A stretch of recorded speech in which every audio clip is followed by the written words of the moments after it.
Hello, friends. Do you have a moment so that we may discuss our Lord and Savior Minarchy?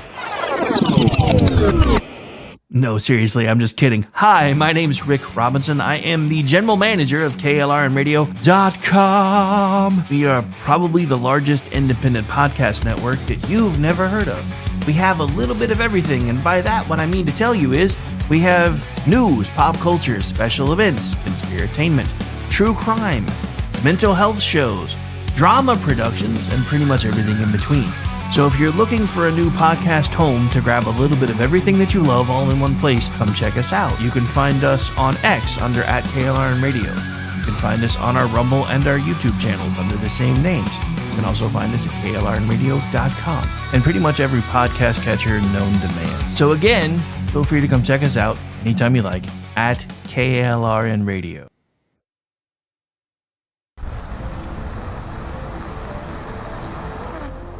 Are you ready to reach for the stars? Tune in to The Lost Wanderer, the #1 monthly podcast on good pods in astronomy. Join our host, Jeff, as he takes you on an interstellar adventure to explore the mysteries of space and the wonders of science. From rocket launches and distant galaxies to the latest discoveries in astronomy, each episode is a thrilling ride through the cosmos. Don't just gaze at the stars. Come explore the universe with us. Follow The Lost Wanderer wherever you get your podcasts, and let's discover the stars together.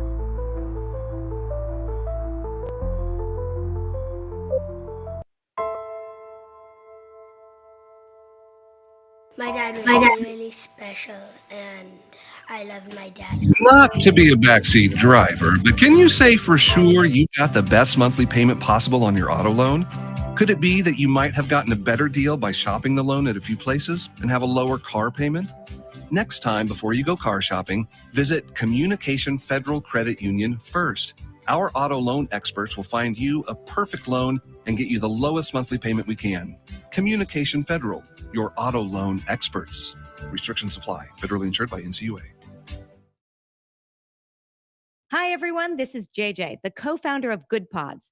If you haven't heard of it yet, Good Pods is like Goodreads or Instagram, but for podcasts. It's new, it's social, it's different, and it's growing really fast. There are more than 2 million podcasts, and we know that it is impossible to figure out what to listen to. On Good Pods, you follow your friends and podcasters to see what they like. That is the #1 way to discover new shows and episodes. You can find Good Pods on the web or download the app. Happy listening. Thanks, JJ.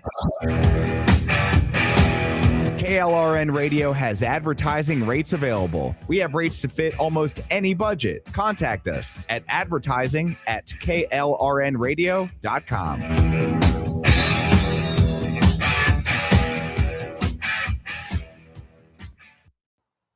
The following program contains coarse language and adult themes. Listener discretion is advised. Previously on Juxtaposition. Green man in the desert night, Bigfoot roaming out of sight. Government shadows, secrets deep, conspiracies unfold while we sleep. Strange encounters unexplained, truth is out that really shame. Men with knowledge, voices bold, unraveling history, stories untold. Area 51, a whispered name. UFO sightings, a haunting flame. Loch Ness monster, a watery myth. Cryptozoology, a curious gift. Strange encounters unexplained. Truth is out there, bravely chained. Men with knowledge, voices bold, unraveling mystery, stories untold. Skeptics doubt, believers yearn for answers hidden yet to learn. In the twilight zone where logic ends, the search continues with all hands. Strange encounters unexplained. Truth is out there, bravely chained. Men with knowledge,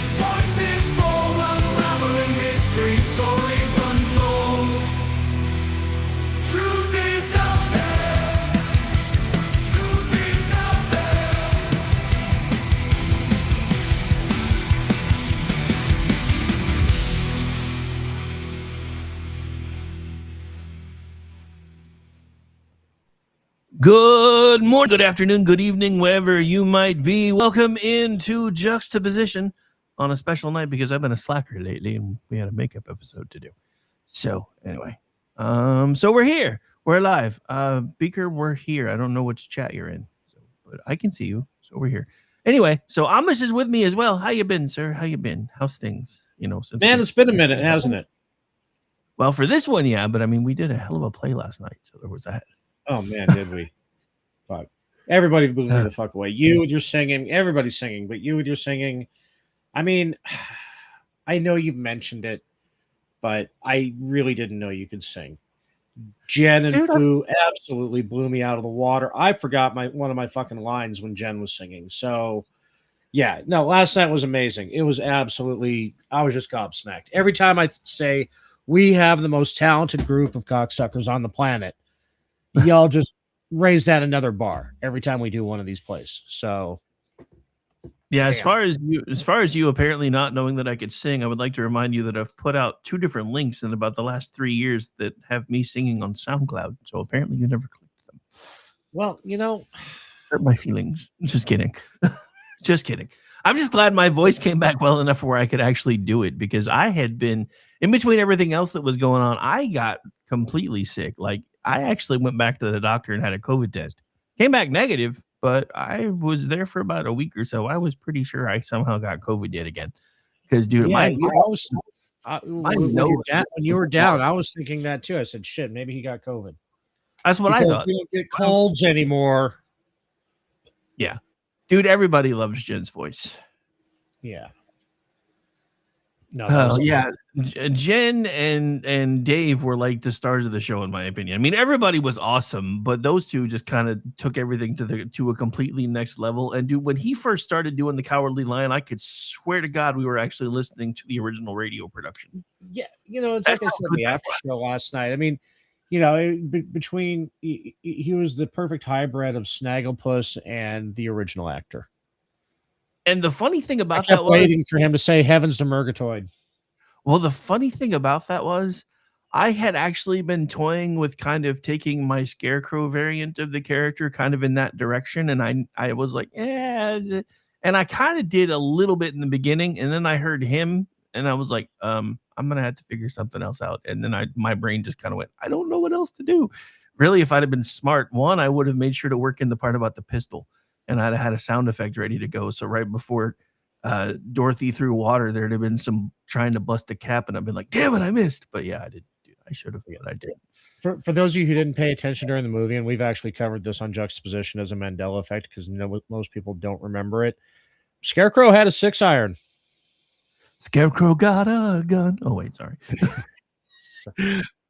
So before we actually get into the show, this is how much this play last night actually affected me. I didn't get much sleep last night, but when I did, I was actually dreaming about the play.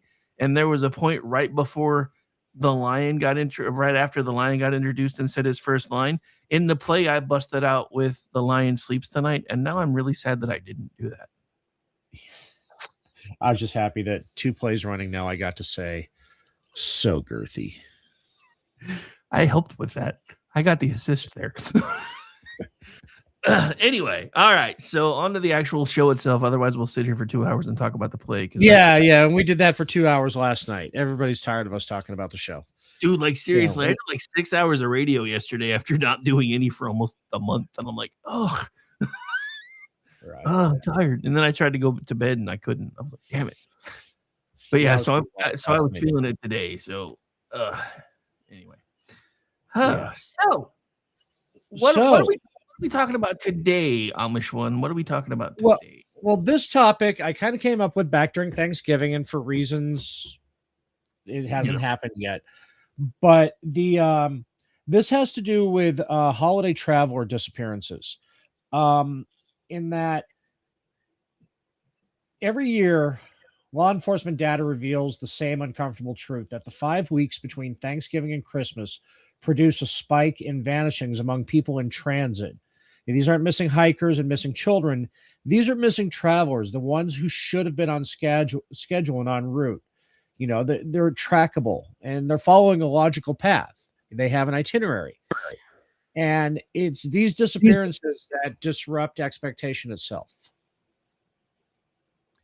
Yeah, I mean, very, very true. Sorry, I was fighting with the system, so I'm getting everything pulled up now. So hang on. It's been a minute, so my computer's like, wait, you want me to open these tabs? You know how long it's been since I've opened these tabs? Right. See, I wanted to, while you're working on that, people assume the holiday season, it brings connections, but for a lot of people, it creates isolation. I mean, not just, with the people who don't have anybody and, they feel kind of left out during the holidays, but the roads become long corridors just carved through the dark. Airports become labyrinths. And all these exhausted travelers, their minds drift into autopilot. Bus stations and train platforms, they feel like leftover spaces on the edge of the world. And when, someone drops out of sight during the season, the gap between normal travel delays and something is very wrong becomes dangerously wide. Well, so it's not just that though. So winter itself, the season itself, is a master at erasing evidence. Snow doesn't just cover tracks; it actually, if you think about it, it pretty much swallows them. So wind smears footprints until they look hours old when they're only minutes fresh. Ice fog reduces visibility to inches. By the time someone realizes a traveler is missing, whether clues existed, even if they did, they're already gone. And we're talking about sometimes it can be as much as, even an hour or two when you start looking for bits and pieces to try to see if you can find somebody, and there's just nothing there because snowstorm comes through and you can't see anything anymore. Can't find anything either. Well, and, it's the psychology of the season that compounds the problem too. As people are traveling for the holidays, they behave differently, rather than normal travel. They're in a hurry, they're tired, and they're mentally bilocated. They're in the place that they left and the place they're trying to reach. And both of these places generally hold the same level of importance to them. So, this split focus creates vulnerability, and winter exploits it. And, a wrong turn becomes a disappearance. And in a moment of confusion, that's a crisis. Yeah. Just ask the guy from Misery. Just saying. Anyway, right. Yeah. Investigators say winter travel cases always begin the same way, and I can actually kind of attest to this a little bit. We don't have much of it. We don't have very stark winters in Oklahoma, but when we do, because we do have our moments, disappearances spike, and it becomes so much harder to find people. So a phone call from a family member saying usually about the same things. They should have been here by now.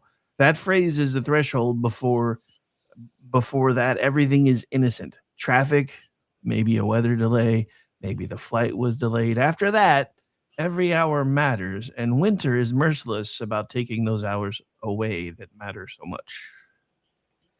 Yeah, the recurring signature with these cases is the half-finished journey. Cars are found running on the shoulder, headlights cutting into the snow. The engines are still warm. Interiors are undisturbed.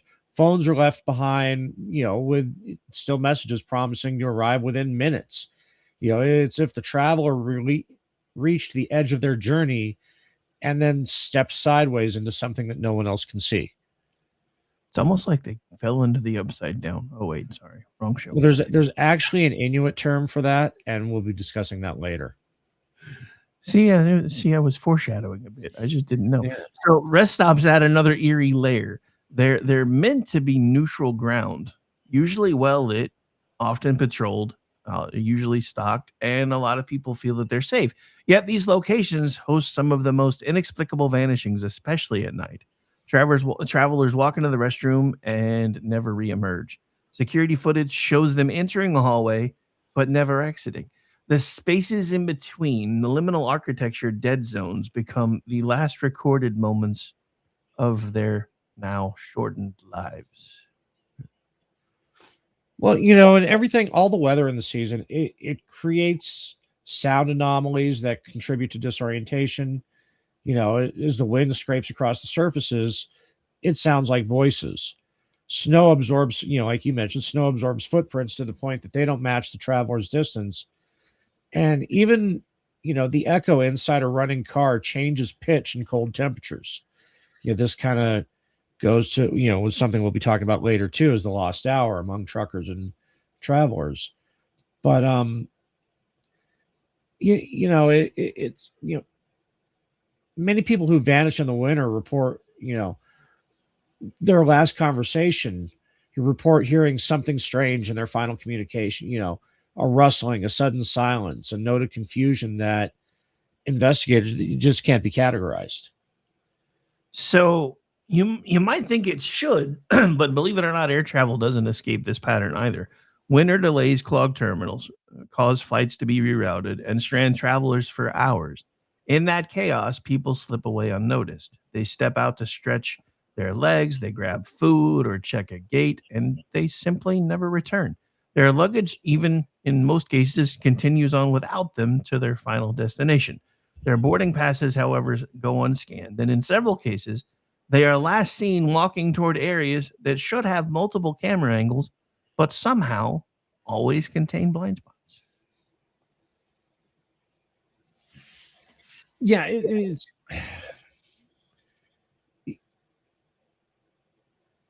one of the consistencies of these stories that emerges is it's in the final communications. It's of the missing persons. It's many of them will, whether in text messages or in voice messages, will always, or the last person they talk to will always have reassurances. Almost there, 10 minutes out, just past this landmark, just got off the exit. And these messages are the timestamps they're the last anchor of that person in reality. And then the anchor snaps and vanish within a distance so small it should be impossible. So there are eerie teases that have become almost ritualistic among winter travelers. Stories like the main driver whose car was found idling at the top of a snowbank, door open, no tracks anywhere to be seen, or the Kansas man whose truck drifted to a controlled stop on a rural road, hazards blinking, his coat still in the back seat, or the young woman in Ohio whose final call was clear as day. I see the exit, and then suddenly silence. Yeah, the weirdest thing is that none of these cases ever have a satisfying answer. Search teams comb the area, the dogs are brought in, helicopters, the whole thing. And in the winter, all these tools get blunted. The snow reflects heat signatures, cold air distorts scent cones, and the tracks vanish before the team even arrives. Everything conspires to erase the traveler from history faster than technology can track them down.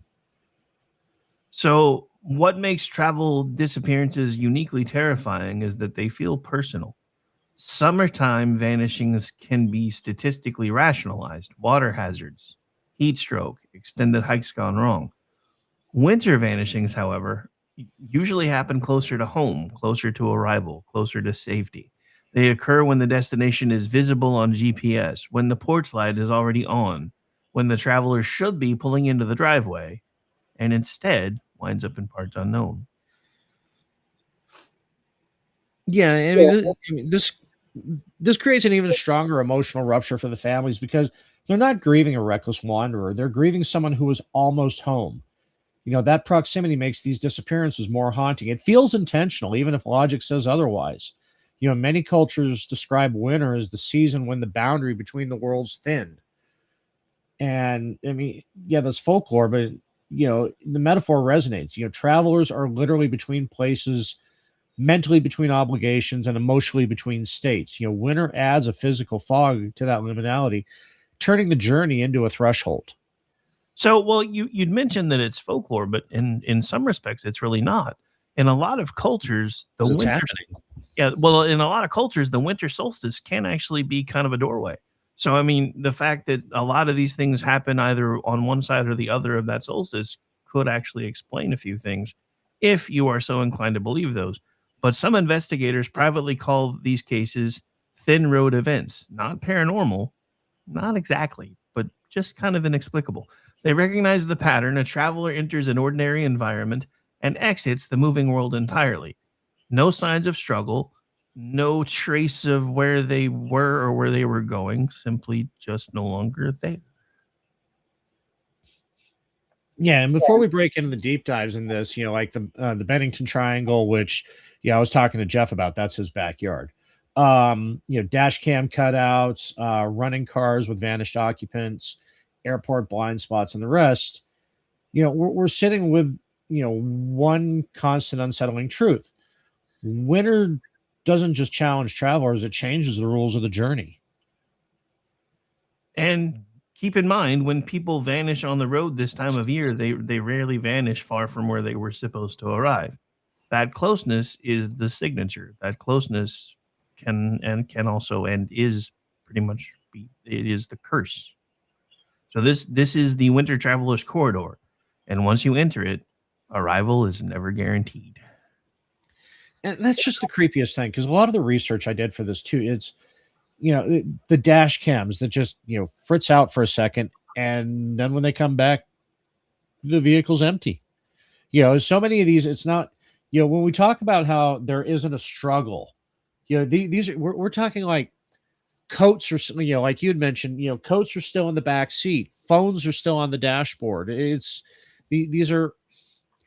just like they just popped out.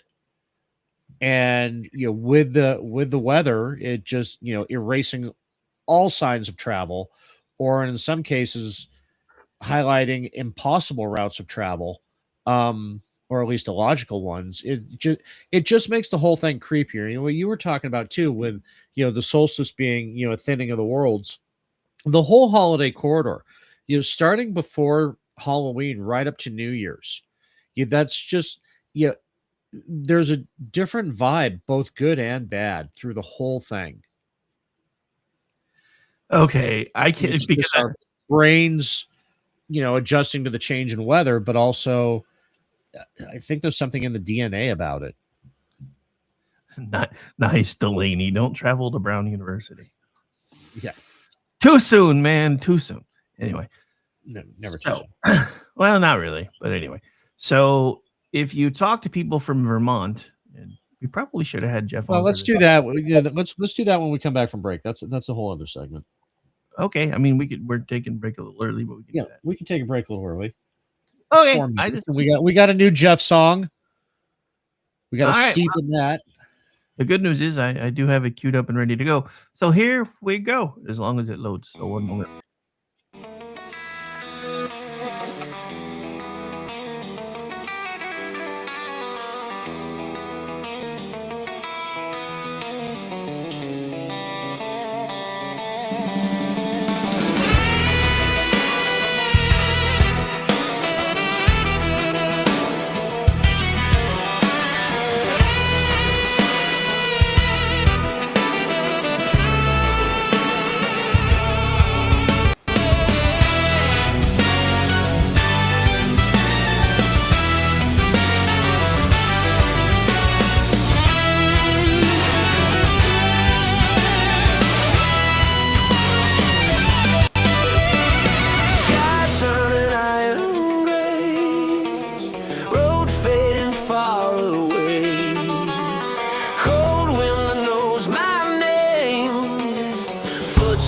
Never fade.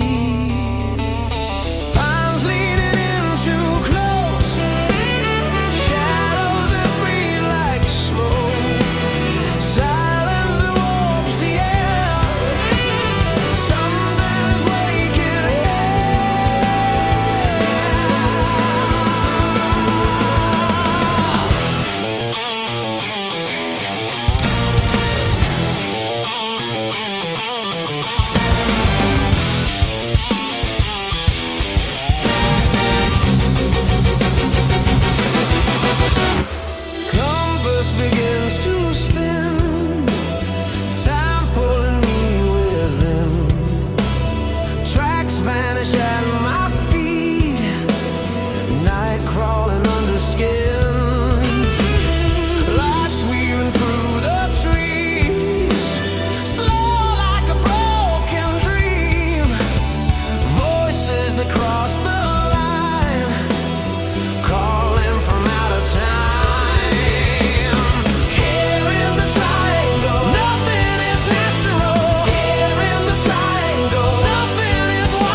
trees opening a gate, patterns revealing fate. Something has followed me, older than fear or hate. I feel the forest choose, marking what I will lose. I was not brought inside, I was already tied. Here in the triangle, nothing is accidental. Here in the triangle, something is summoning. Here in the triangle, circles are tightening. No one gets out of here, not without reckoning.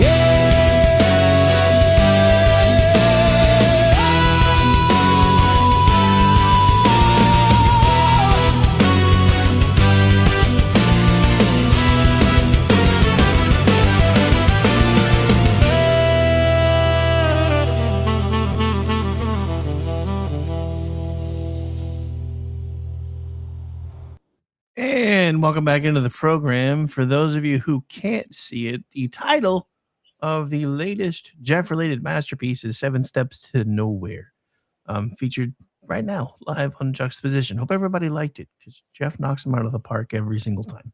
But we're back.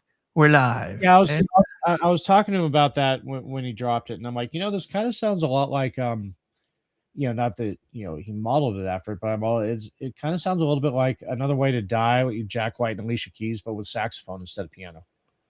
See, I was trying to figure out what because it was tickling me enough where it was like reminding me of something, but I couldn't figure out what it was. That ain't it for me. But Okay, that's yeah. not it. Hey, So yeah, go hey, ahead. Send in the, speaking of, real quick, did you see the chat? I did send in the link.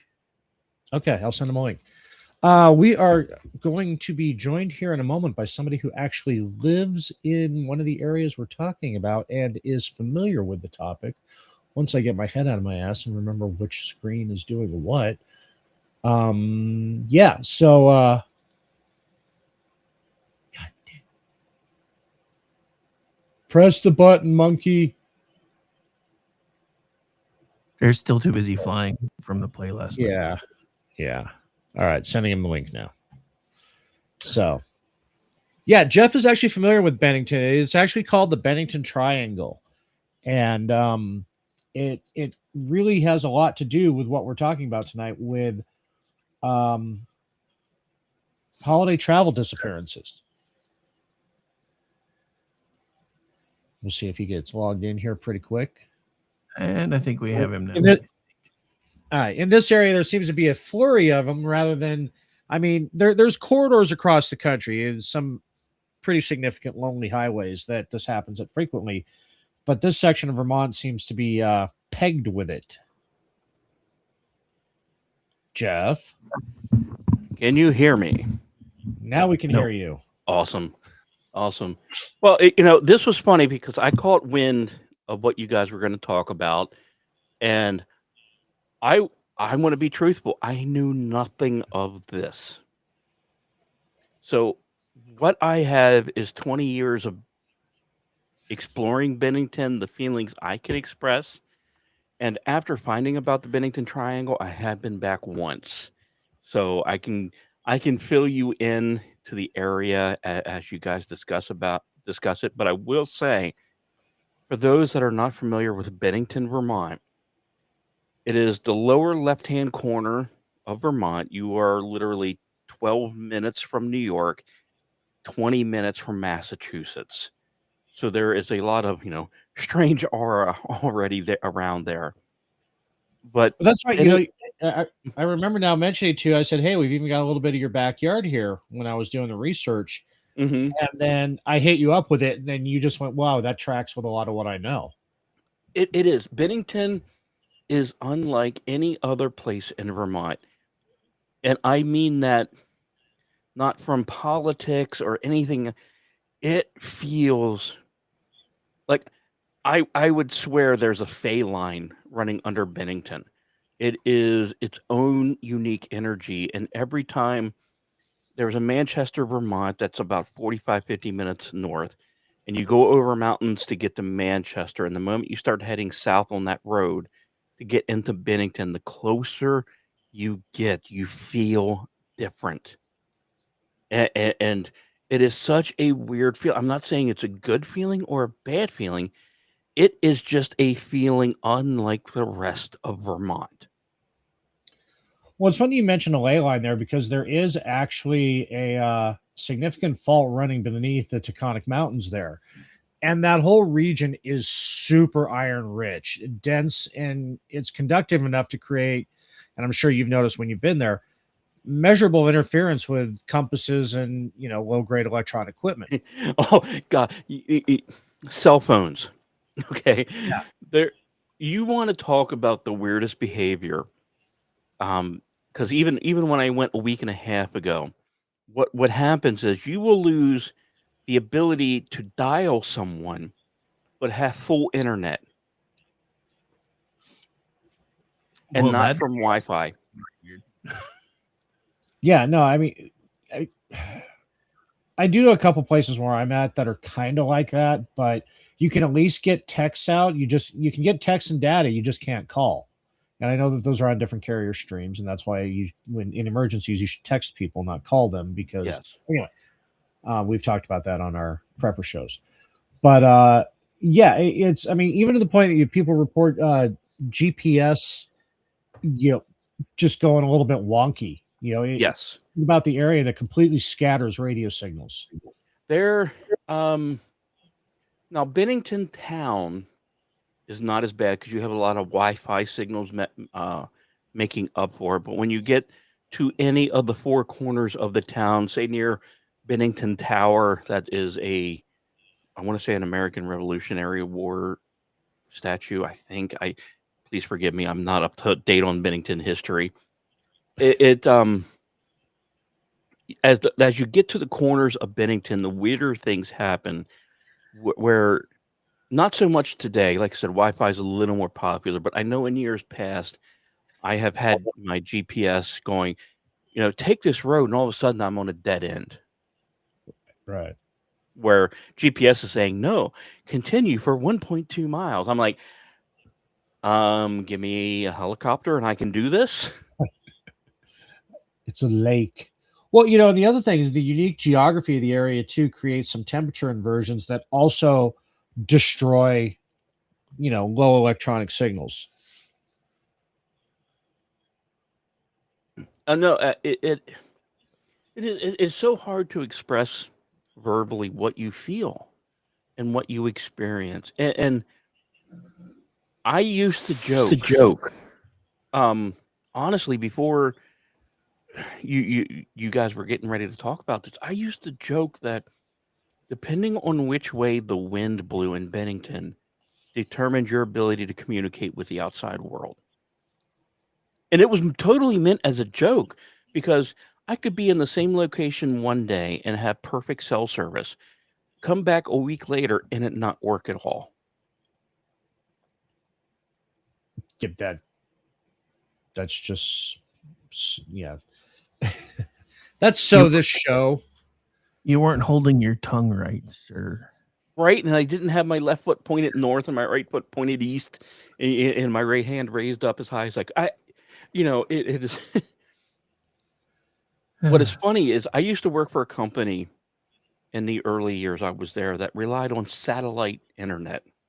Now, I don't know how many people have ever had to deal with satellite internet. I used to troubleshoot it for a living. It's a pain in the backside. Well, we had a location in Bennington that, depending on what season it was, whether or not they could receive secure communications. And they used to blame it on the next door neighbor's tree.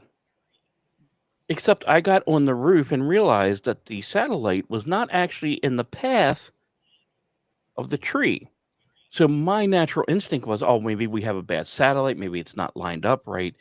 And before we could fix it, they decided to go to Comcast Cable, # not a sponsor.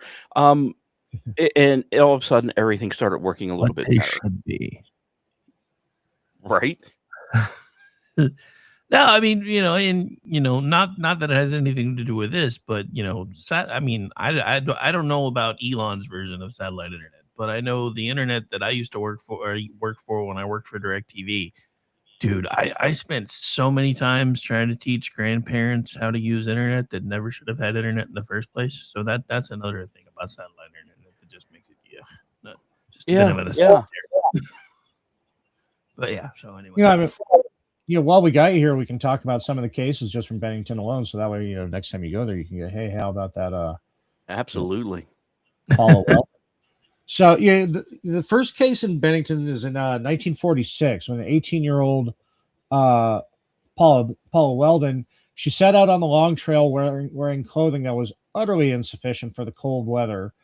Dozens of witnesses on the trail saw her along the early stretch of the path, including a married couple who saw her advance around the bend. And when they reached the same point, she was just gone. Snow hadn't fallen yet and the conditions were clear, but there were no prints to indicate that she left the trail. The searchers later described the area as completely soundless, at a place where even shouts felt swallowed.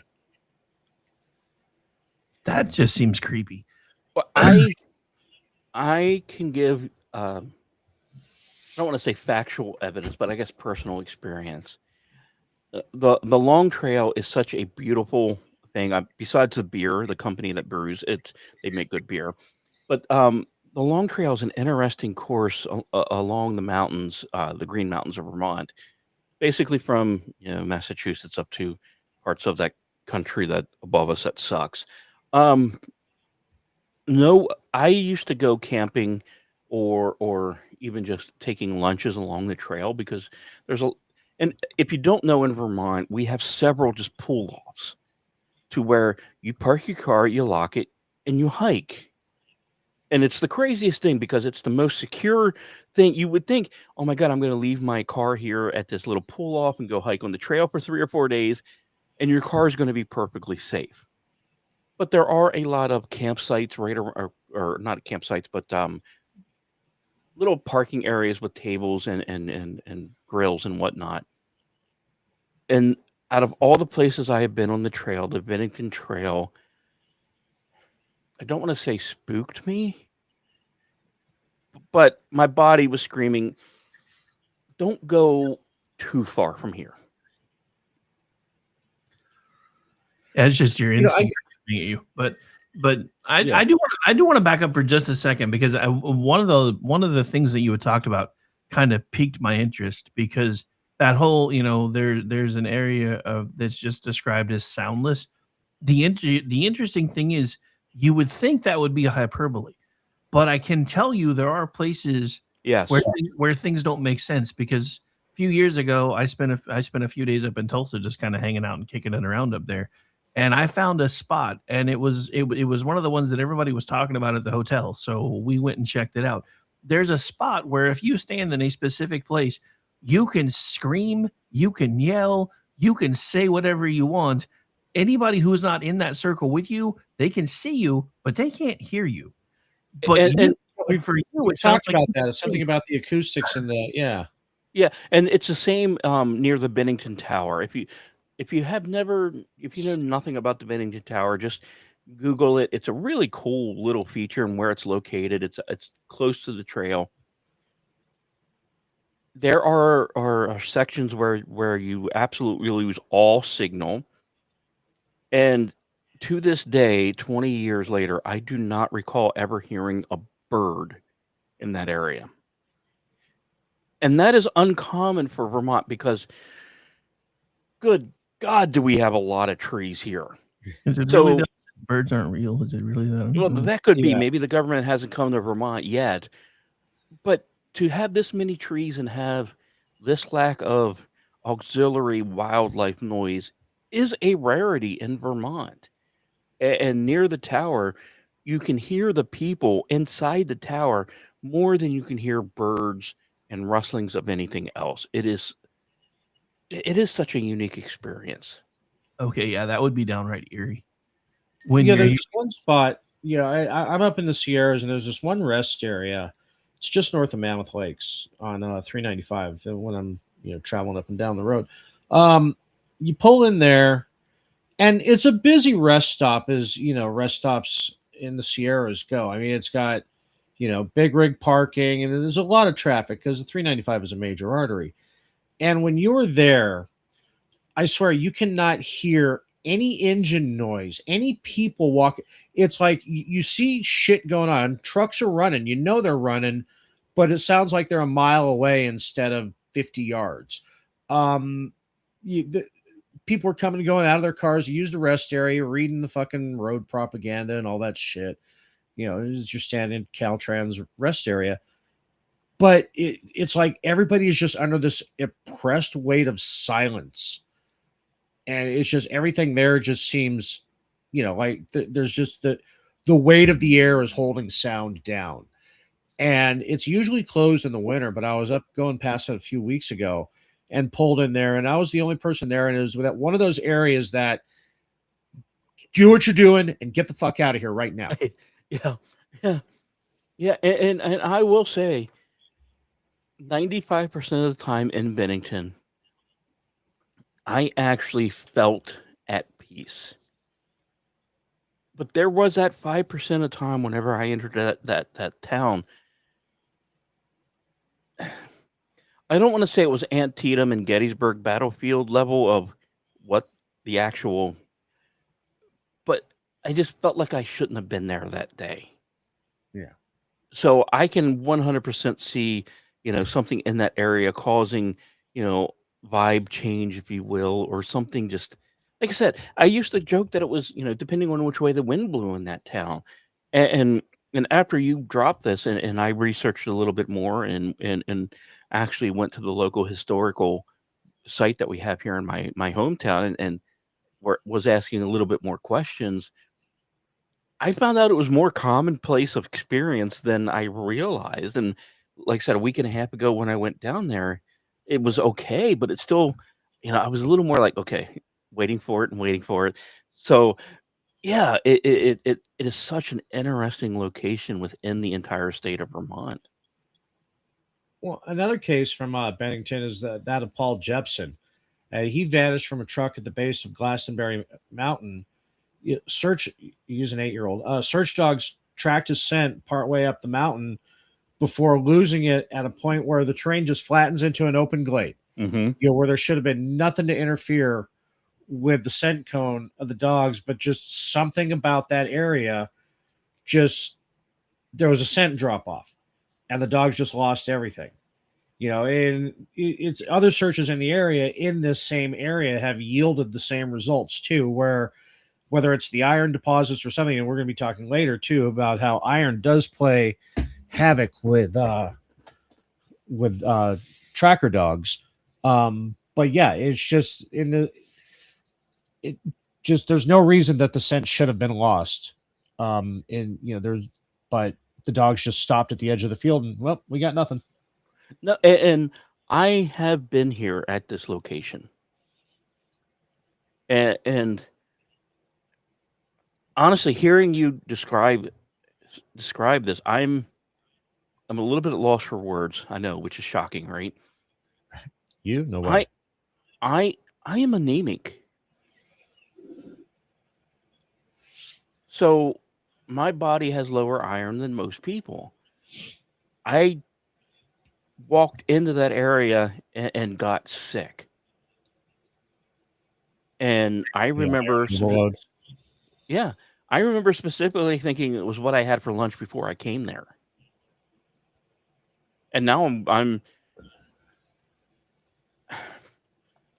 questioning everything about my visit there because I've only been there once.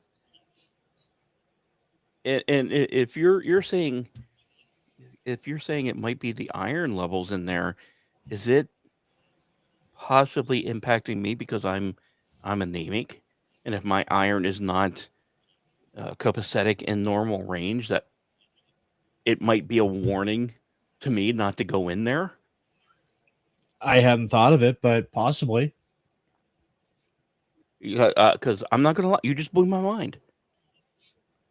Because like I said, I've been to those areas where especially around that mountain range, where there are a handful of spots where trees just really aren't there. It's open plain, and you take I would take a couple steps in and go, yeah, maybe I I might have thought maybe I shouldn't go too far away from my vehicle. I mean, that very well could be. You want to hang out for the rest of the segment? Mm-hmm. Well, back to this whole, the whole iron thing. My thinking is, and it could be, just to kind of maybe put it in better terms for the listeners. I think it might be your body's reaction to elevated iron levels when your body's used to them being lower. would be Mm-hmm. my guess. So that to me seems like it could be a strong possibility. So, but there is a counter argument to all of this stuff. So, and the counter argument is that the terrain and weather could actually explain everything. But the problem with everybody who's ever posited that is that theory starts to unravel when you start looking at the modern vanishings cases with vehicles, cameras, electronics, and timestamp data.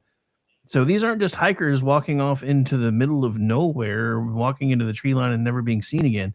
These are travelers vanishing from actual structured and tracked environments. Mm-hmm. Yeah. I mean, one of the most fascinating of these, and I teased it a bit earlier, is dash cam vanishings. And they're also the most disturbing is because they're clean and it's abrupt and mechanical. One case is a case from Missouri in 2018 that circulates among highway patrol training units is that a man was driving to meet relatives for Thanksgiving, disappeared mid-route. His dash cam footage shows a clear rural road, a light snowfall, and then a rapid crackling burst of audio, as if like some radio frequency slammed into the microphone. The screen cuts to black, and seconds later, the camera restarts as if the system rebooted.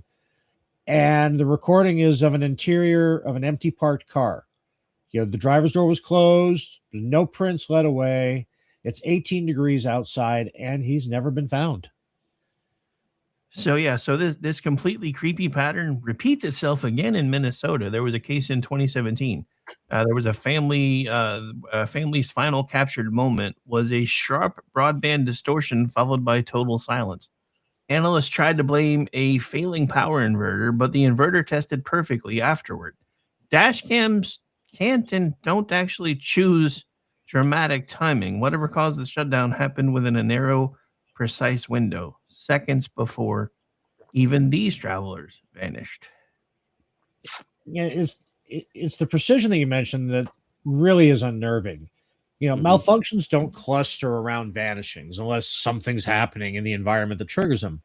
Highway Patrol in Wyoming, they informally log these incidents, noting that most occur within specific weather conditions: ice fog, blowing snow dust on clear days, or sudden temperature drops. The corridor between Rawlins and Wassemer is notorious for this. This is one of the things I talked about. Truckers describe it as static country. It's the kind of place where your radio freezes, your GPS lags, and your gut tells you to keep going no matter how tired you are. Pedal to the metal and don't stop. Yeah. Man. Yeah.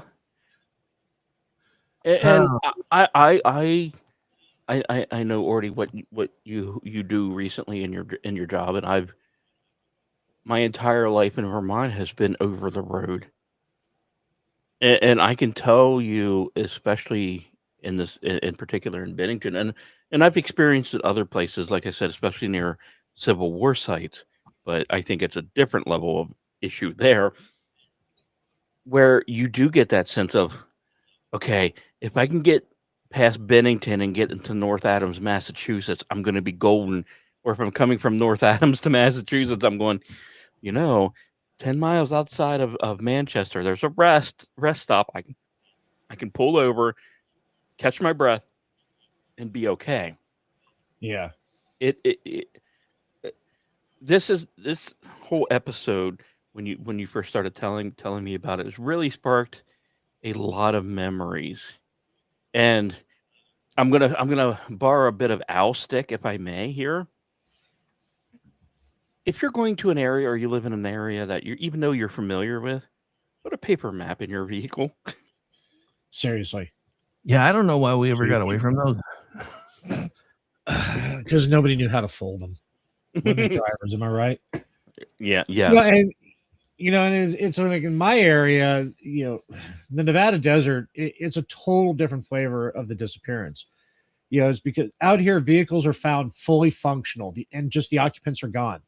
No sign of struggle at all. In 2013, a couple near Lovelock was found weeks after their truck was recovered. But the initial scene baffled responders. The vehicle showed no mechanical issues. The couple's tracks were visible for a short distance until they reached a patch of, once again, iron-rich soil. And then after that, nothing. Snow hadn't fallen in the interim. The tracks simply stopped. And, investigators blamed it with wind erosion, but their bodies weren't found where the tracks stopped. They were found completely elsewhere, where searching for them didn't even make sense. Well, so the investigators might have blamed wind erosion. The locals said, "Screw you! It's this place." And that's you could be in your Death Valley too. It's the one thing is, if you want to die in Death Valley, leave your vehicle. Yes. Oof. That's. Well, yeah.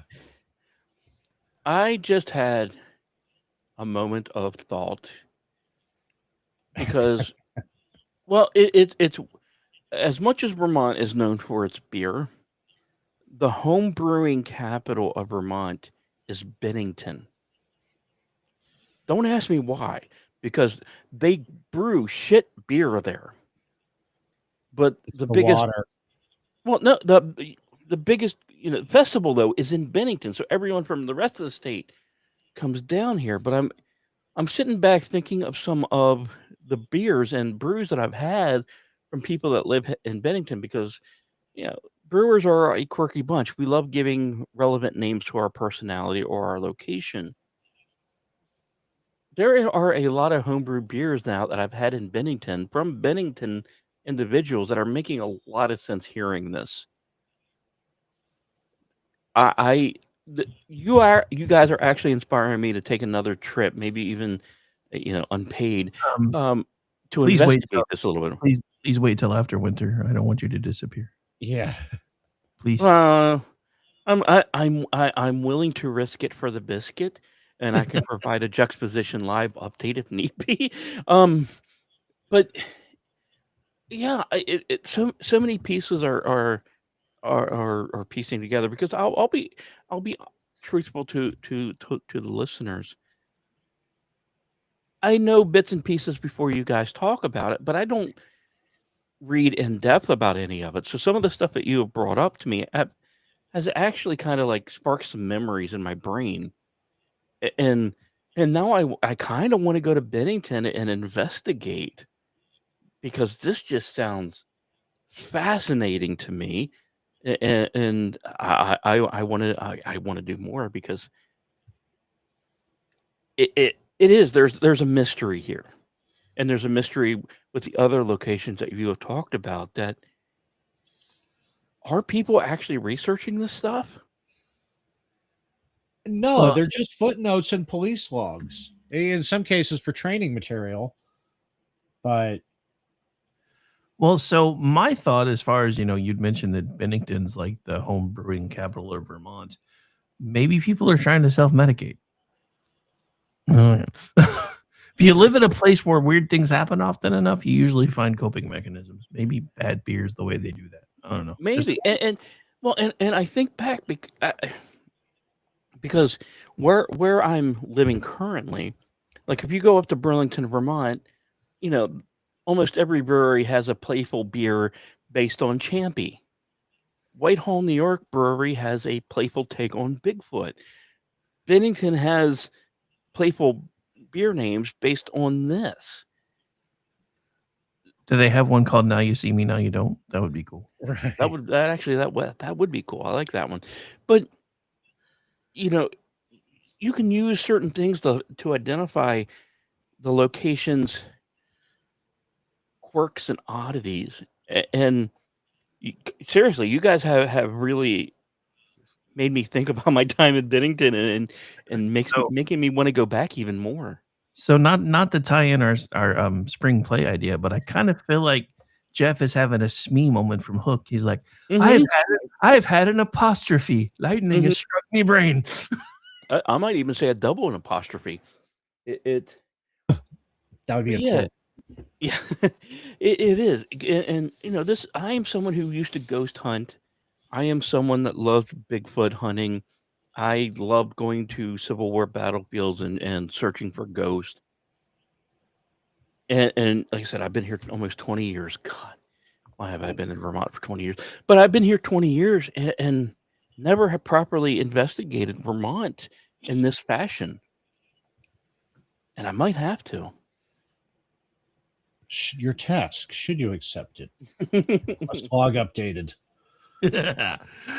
Oh, Another big hole in this tech, and this is one because these are with the missing holiday travelers, is that security camera vanishings, and they bridge the gap because anything can go sideways out in the wilderness, but you are in a structure, a modern structure, an airport terminal, a bus depot, a truck stop, and these places, they're assumed to be too monitored to allow disappearances.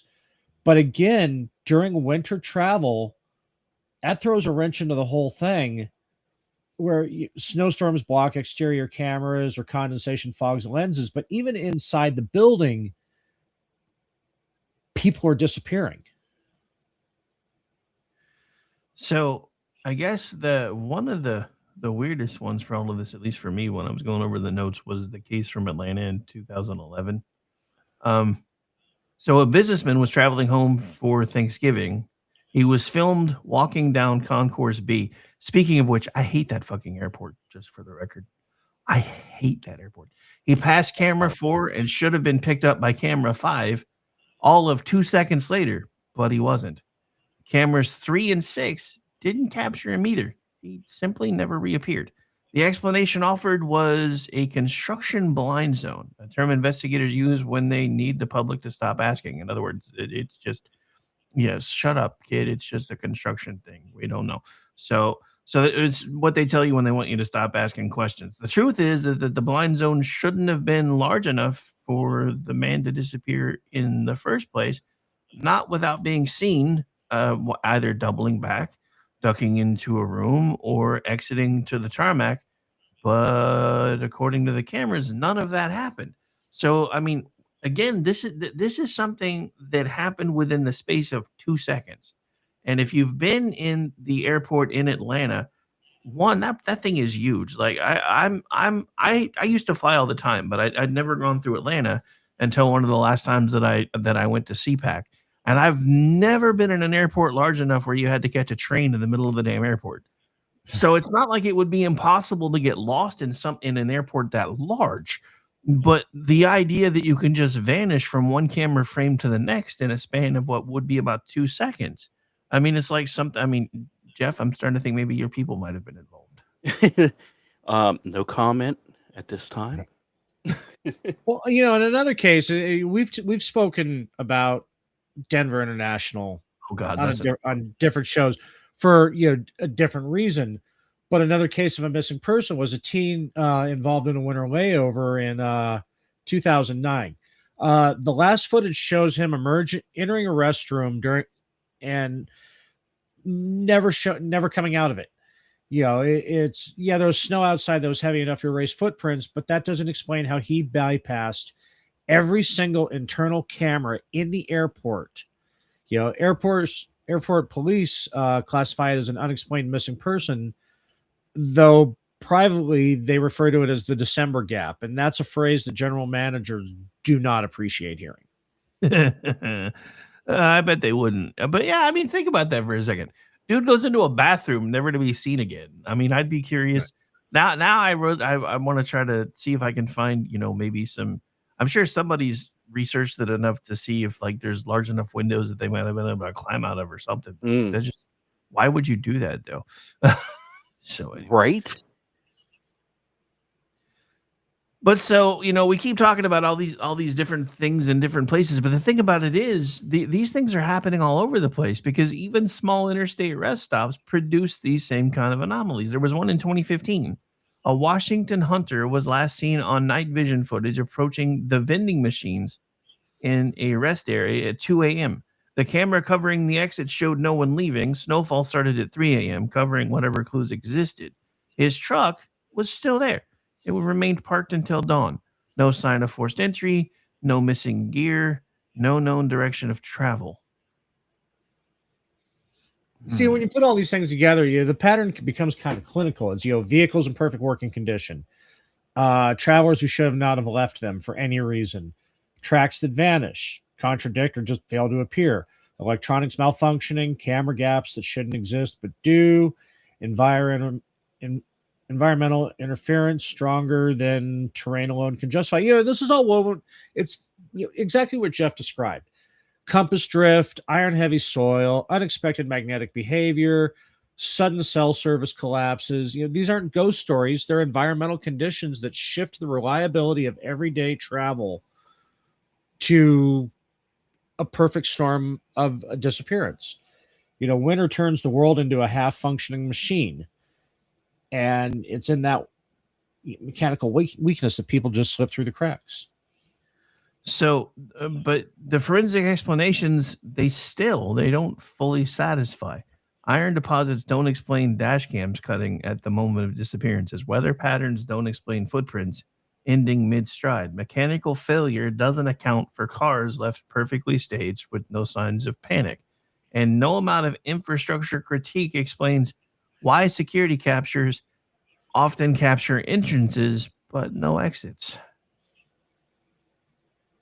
Well, this is why they have these disappearances have their reputation, because it's not a crime, it's not an accident, it's not misadventure.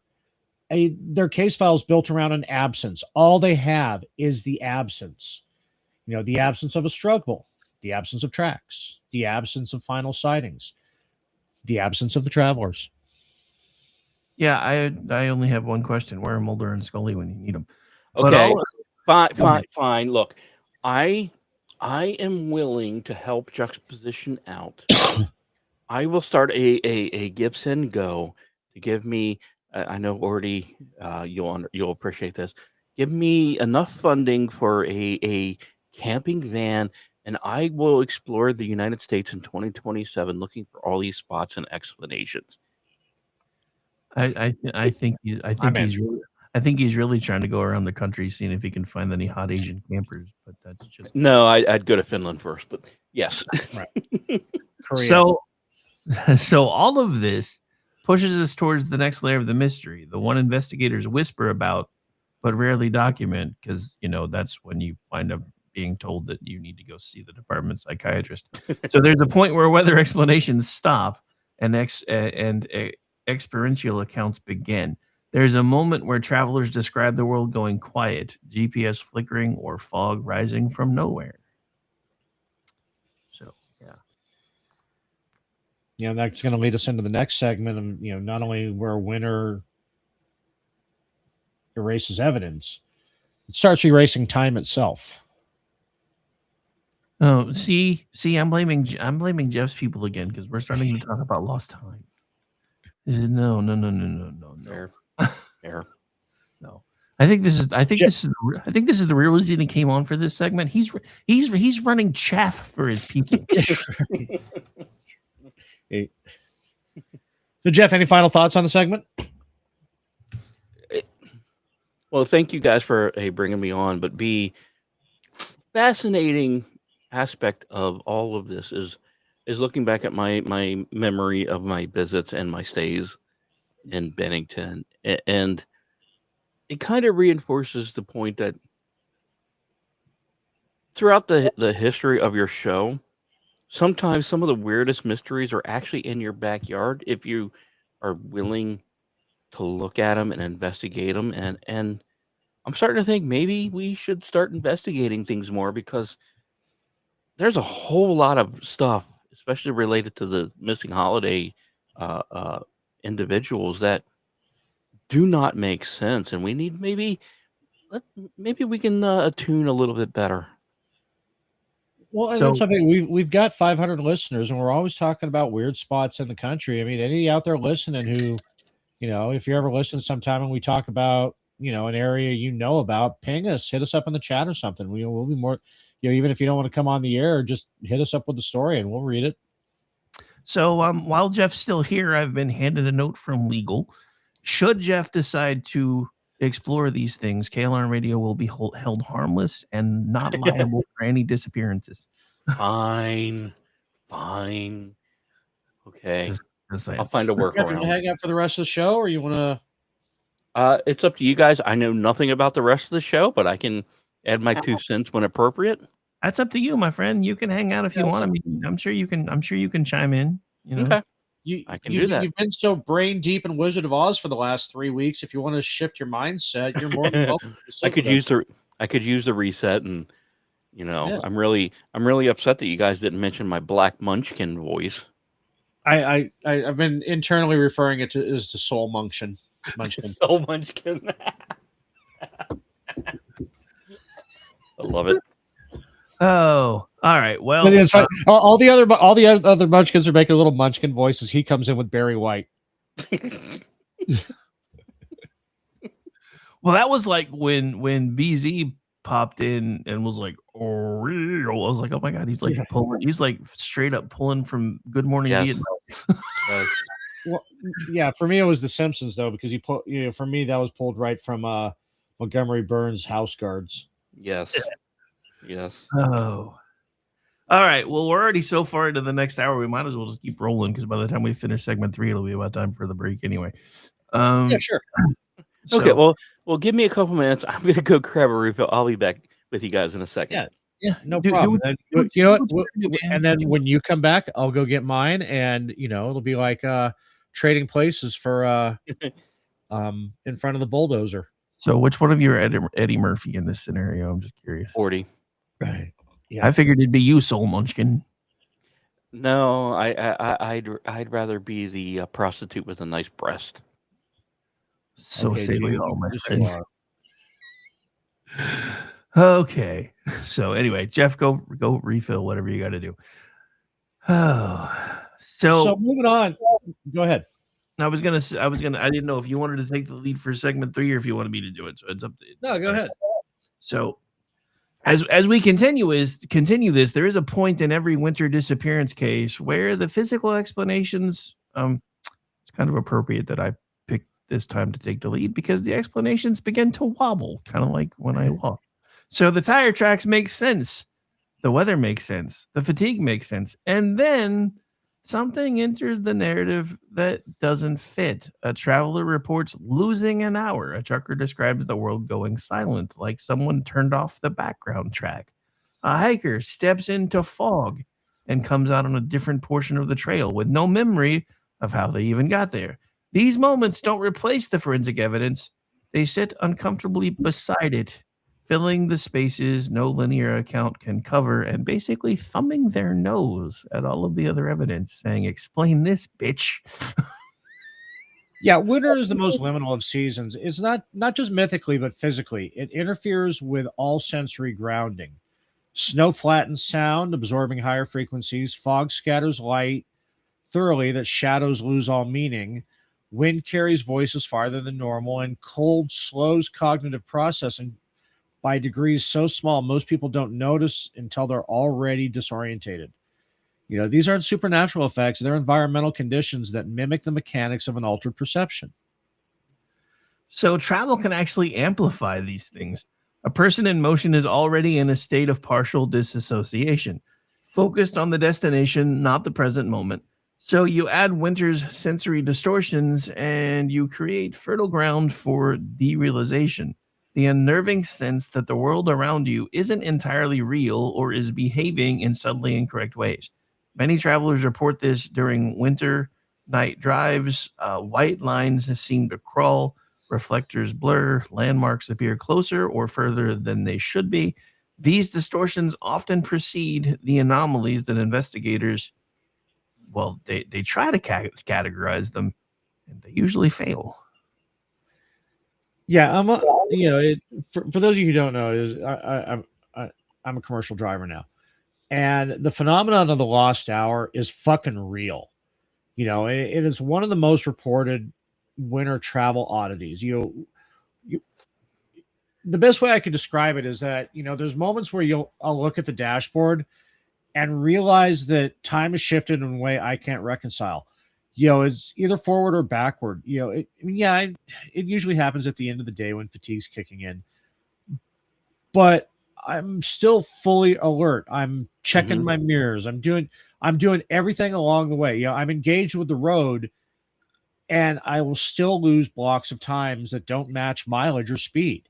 My logs will contradict my experience. I will be on a route that I have driven 100 times, and I know I'm checking my mirrors. I know I'm doing everything because the AI in the cab tells me when I'm not, and I will have no memory of the last 15 miles. And it's usually in the same spot. It's my version out here, but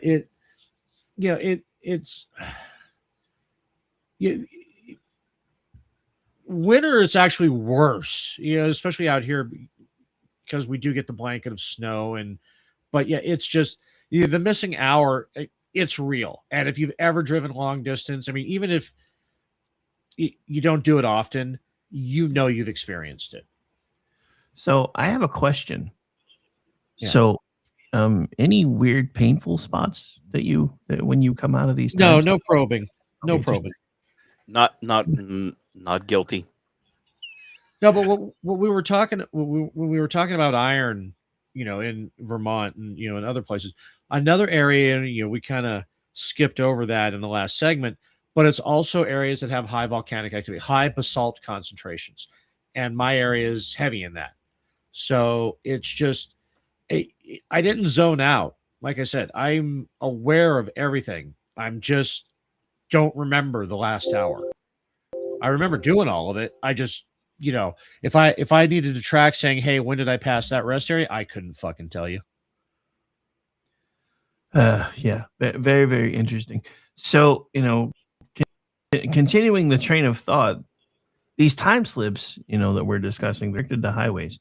Believe it or not, air travelers report them too. Multiple winter layover accounts include descriptions of airport corridors that felt longer than they should have been. Kind of like that hallway in The Shining, maybe, or different on the way back, or like the overhead lights or on a different frequency. These sound like anecdotes from people under stress until you compare them and realize the phenomenology repeats altered sound, elongated space, changes in lighting quality, and a sense of moving through a place that isn't quite the same place after all. Did one of the cuts, the hair on the back of anybody else's neck just stand up a little bit? Was it just me? Yeah, a little bit, yeah. It was just. I mean, having experience. But one of the most consistent threshold events in all this is fog. Travelers who enter heavy winter fog often describe a distortion in sound first. The world goes quiet except for the faint hum of the road or their engine, and they feel more than they hear. And there's this background hum that appears in dozens of independent accounts across the regions: Wyoming, Vermont, Colorado, California, Alberta, that suggests a shared physical origin in all of it. Meteorologists point to temperature inversions and humidity layers, and physicists point to resonance created by dense fog layers. But no model explains this hum frequency that precedes the orientation loss and the memory gaps. And I've heard that hum. It sounds like tire hum, but different. Yes, it does. Great explanation of that. So since we've mentioned physicists, I just want to point out CERN. Just saying, CERN. Innocent. Sure, alien boy. Sure, CERN's innocent. You say they're innocent about everything. I don't believe you anymore. Jeff, I know it's described as like the fog is alive, but not in like a supernatural sense, but more in a active environment sense. Yeah. A lot of people, the way that people describe volcanoes are alive, or the storm is alive, the fire is alive. It's one that seems to respond to movement. In Vermont, you know about this, where like you walk into a fog bank and you emerge a couple miles later from your last known point with no recollection of walking the distance. Yes. and the road can twist and turn and multiple turn, and you remember none of it, and some anomalies report people's watches being different than their phones, because if you don't have a smartwatch, you can keep track of shit like that. Yeah.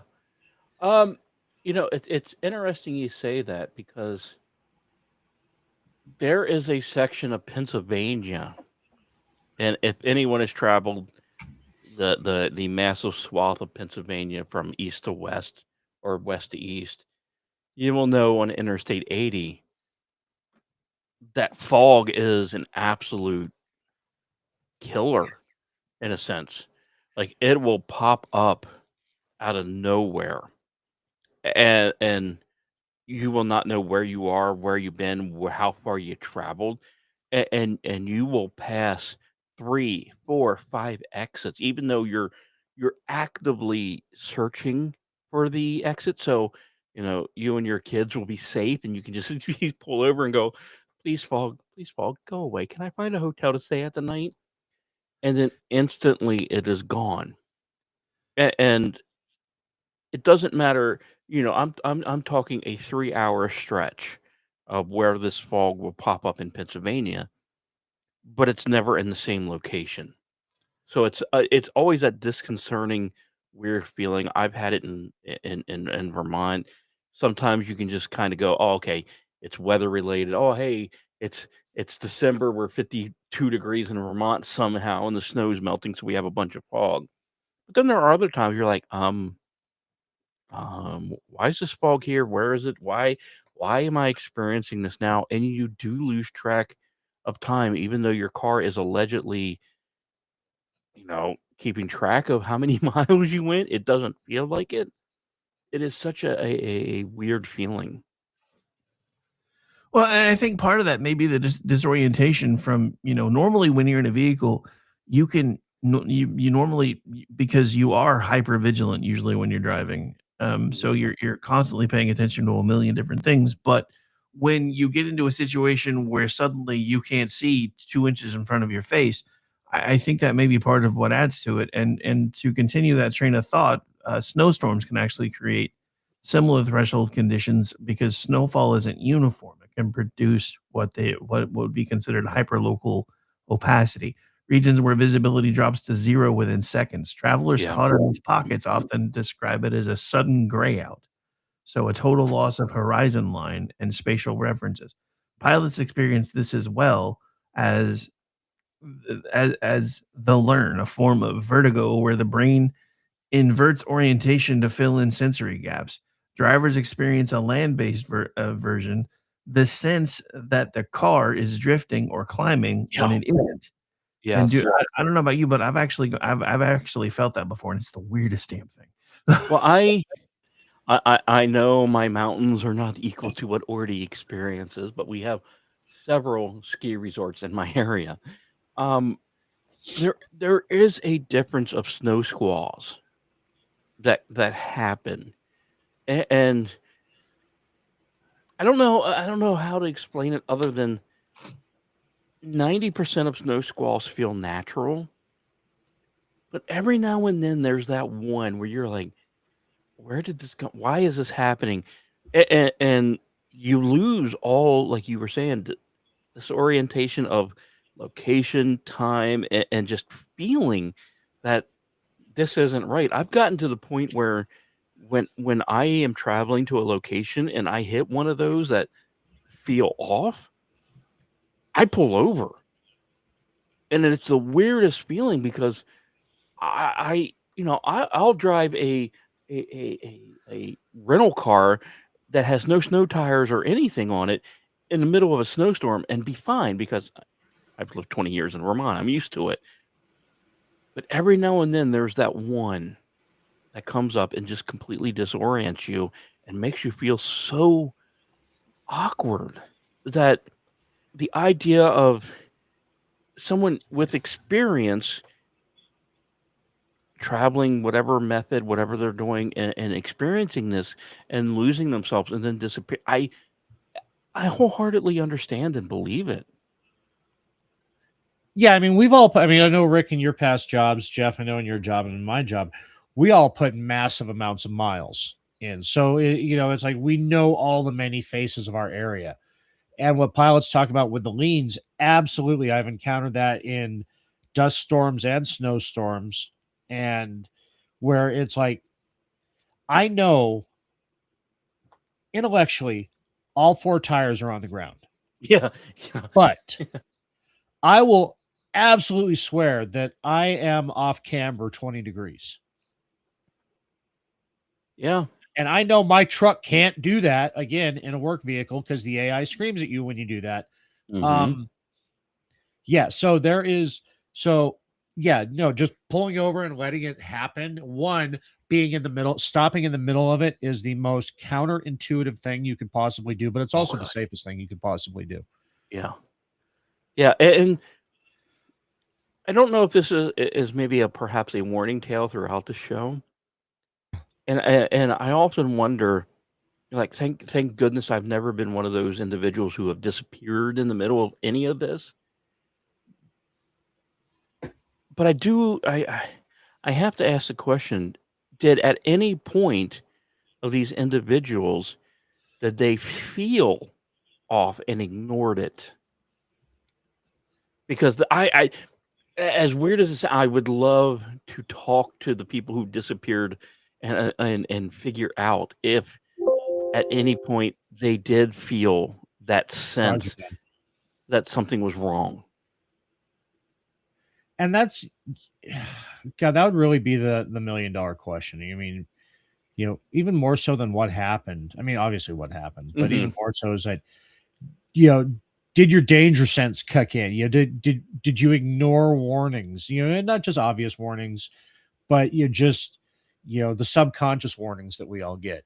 Like we were talking about the hair on the back of their neck, and one of the things that's weird thing about these clusters intensifying during winter the way they do, and researcher David Paldes himself has noted that during the cold season, disappearances tend to feature disorientation, suddenly wrong turns, and the victims being found in places that don't match logical search patterns. I mentioned this earlier.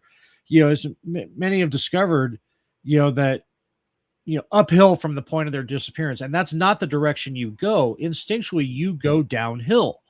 And it is the outcomes of where these, the lost travelers who are found contradicts lost person behavior. And I will add, and I know you guys did, I think, an entire episode on it, and I just recently did half an episode on ITC about it. Jetloff Pass. Yeah. Where you have experience where thank you. Where you had experienced individuals flustered. And most of the stories I've heard you guys talk about tonight were not necessarily inexperienced people in the environment, and yet it still happened to them. Well, and this goes, going back to this whole the lean situation. So in a lot of these cases, was it that they started to feel disoriented while they were driving, and then so they pulled over, and then because they still felt so disoriented, maybe they thought they were going back downhill when in reality they were going uphill? And that's, obviously, being in heavy snow, having tracked through heavy snow, that is a disorientation where you just the lay of the snow, up is down. It's, if you don't know the terrain, you can, and it tracks, find yourself going uphill when you shouldn't. But the other thing that with winter is that it alters energy conservation instincts and your terrain clues, like I was just talking about. It's, it makes upward slopes appear safer than downhill paths.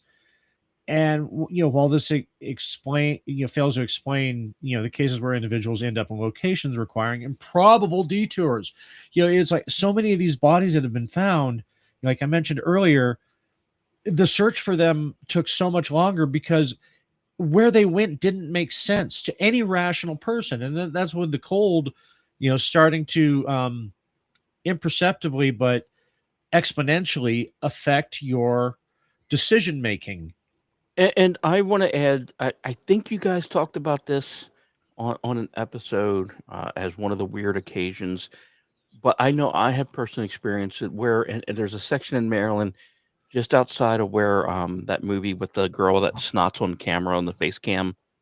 Yeah. God, I can't think of the name right now. The low budget film that was a hit. Right. There, Yeah. The something Blair Witch. Witch. Yes.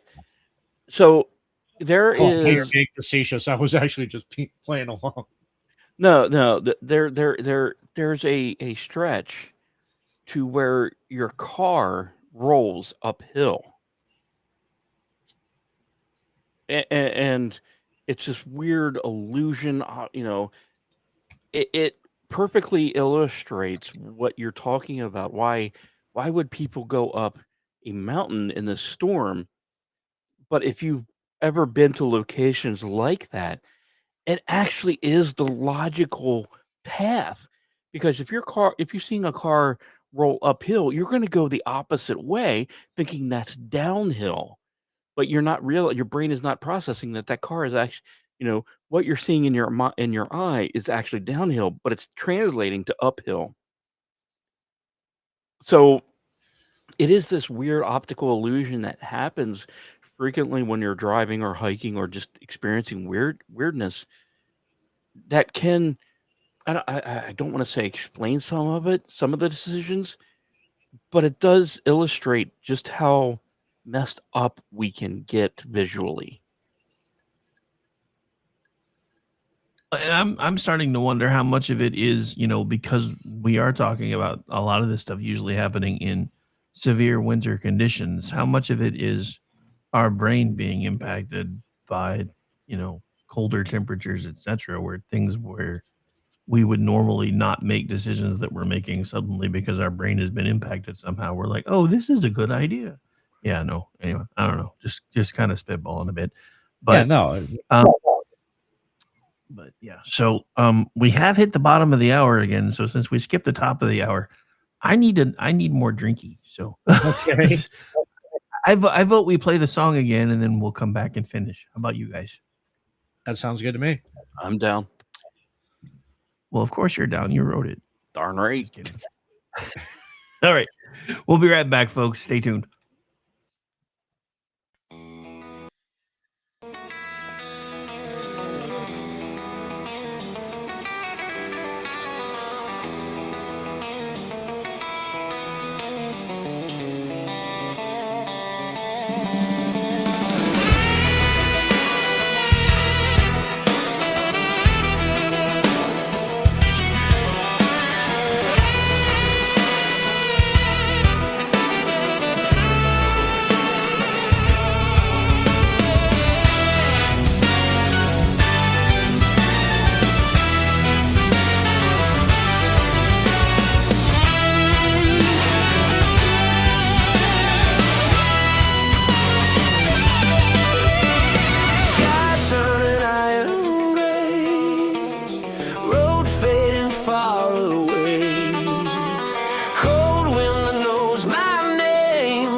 trees opening a gate, patterns revealing fate.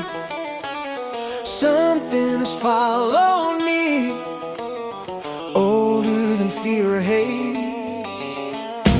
I feel the forest choose, marking what I will lose. I was not brought inside, I was already tied.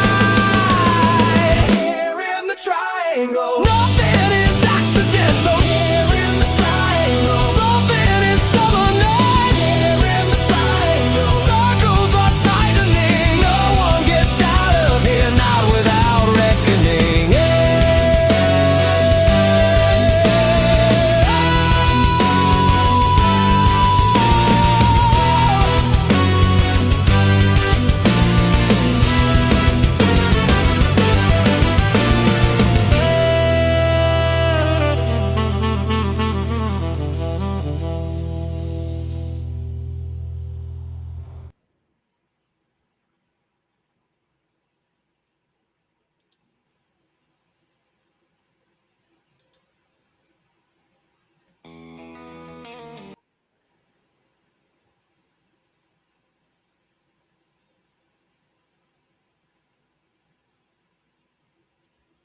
Did we lose Rick? Great question. I No, wonder if it he's was- still muted. No, it was my fault. I was getting some bleed through when I was playing the music, so I muted in 2 places and forgot about opening up the second one. So anyway, yeah. So what you couldn't hear me say was how much I actually enjoy saxophone and why this is quickly becoming one of my favorites of late because I really, really like saxophones. Saxophone. Jinx, you owe me some coke. Oh, but no, Wait a I minute. mean, Wait. Ordy, what kind? Liquid or powder? he said some. Well, I said some. He didn't that say a. implied- He said some. Okay. So the answer was implied, sir. But anyway, and no, we're not talking about that type of disappearance either. So, and I'm not going to comment any further. Whew. Okay, so anyway, we've made an executive decision while we were in the music break because I've been missing in action for quite a bit. So, and for some reason, and I blame Jeff's rockin' tunes because I have to admit, after everything I've been doing for the last few days and helping a friend today, I was dragging when I first sat down, but I think I hit my second win. So I think we're going to do a little bit of overtime today and actually just finish out the content. Saxophone changes everything. Yeah, it This- does. This is true. True. It just hits different. Hey, we got a Just sighting. Woohoo! So, and the other reason I wanted to keep everything as is because the next thing we're going to talk about is and we've kind of hit on this a little bit tonight, but this is one of the things that just really trips me out. I mean, I'm not even kidding. So it's one thing, when it's a rational thing when snow falls and suddenly footprints disappear. Or maybe because there's so much snow falling, somebody becomes disoriented.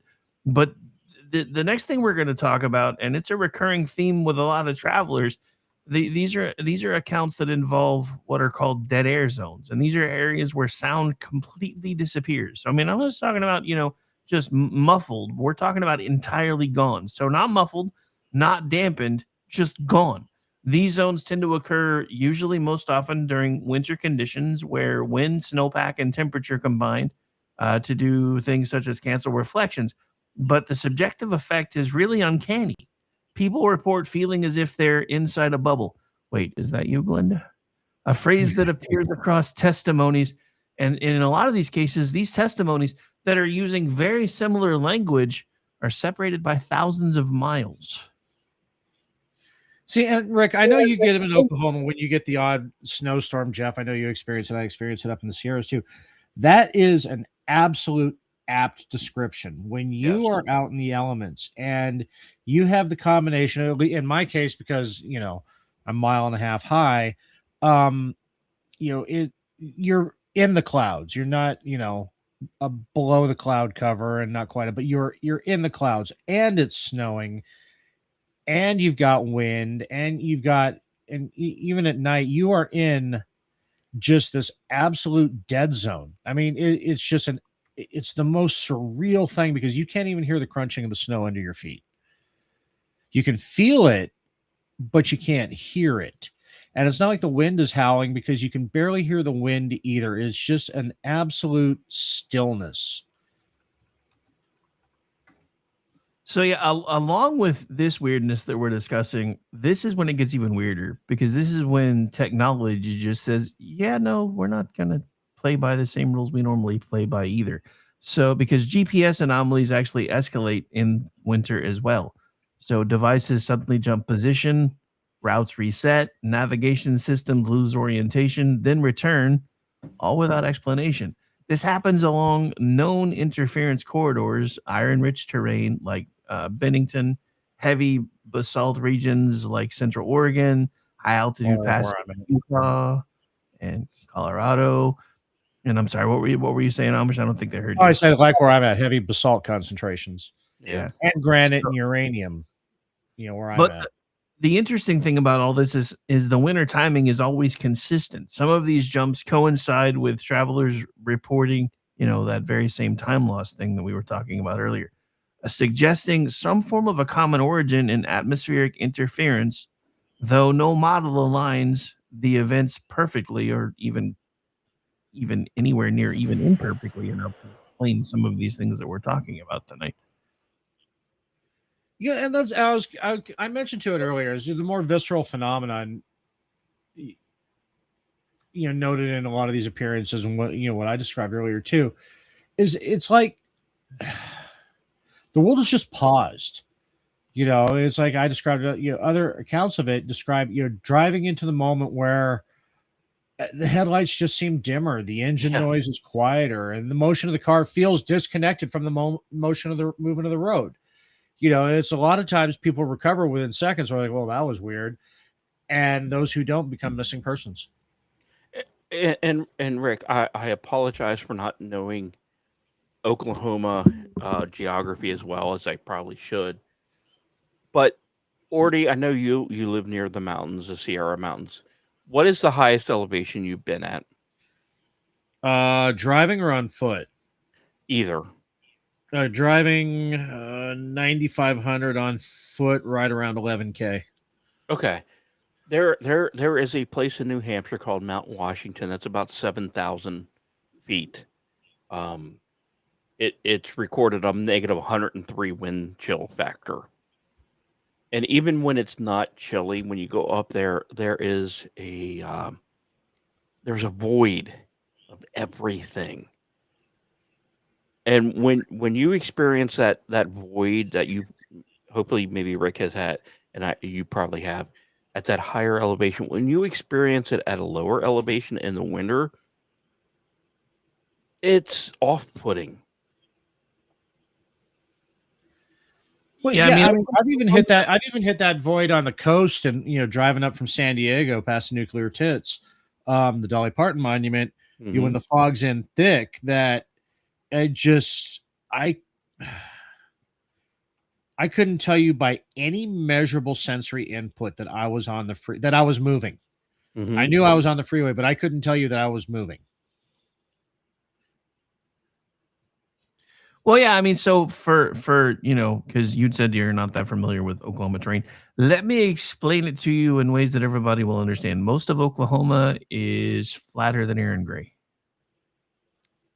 So, I mean, there are some spots like down south. There are the Ozarks, which are considered mountains, but to everybody that actually has mountains in their world, they consider them more like molehills. But in my area, which is central Oklahoma, so that includes places like Norman, Stillwater, and the surrounding plains. So again, relatively flat to gently rolling terrain and lies well above sea level compared with coastal areas. Specific elevation info that I could find when I looked a second ago is for Oklahoma City, which is near the geographic center of our state. It sits at roughly 1,200 to 1,300 feet, so about 365 to 400 meters above sea level. So it's not that we're not elevated to a point, but it's just it's mostly flat terrain. Now that's like again places that are the southeast Oklahoma is really not.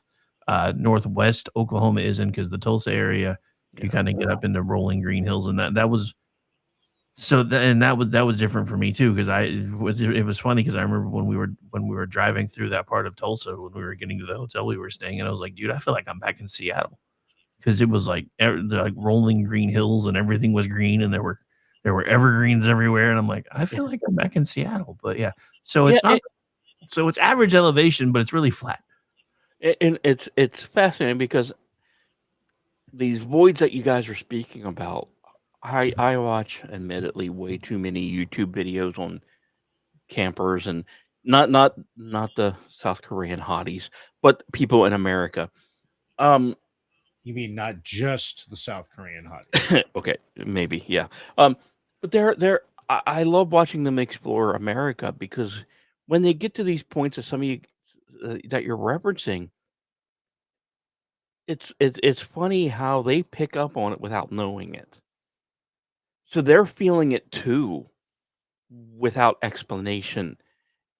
And seriously, you guys are enlightening me to a lot of things I've watched recently on the different people that I've watched camp in certain areas.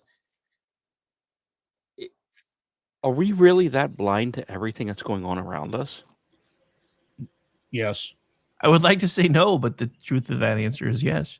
We are as a species we have very myopic points of view. So we typically live in tunnel vision. So if it's not right in front of us, we don't tend to notice it.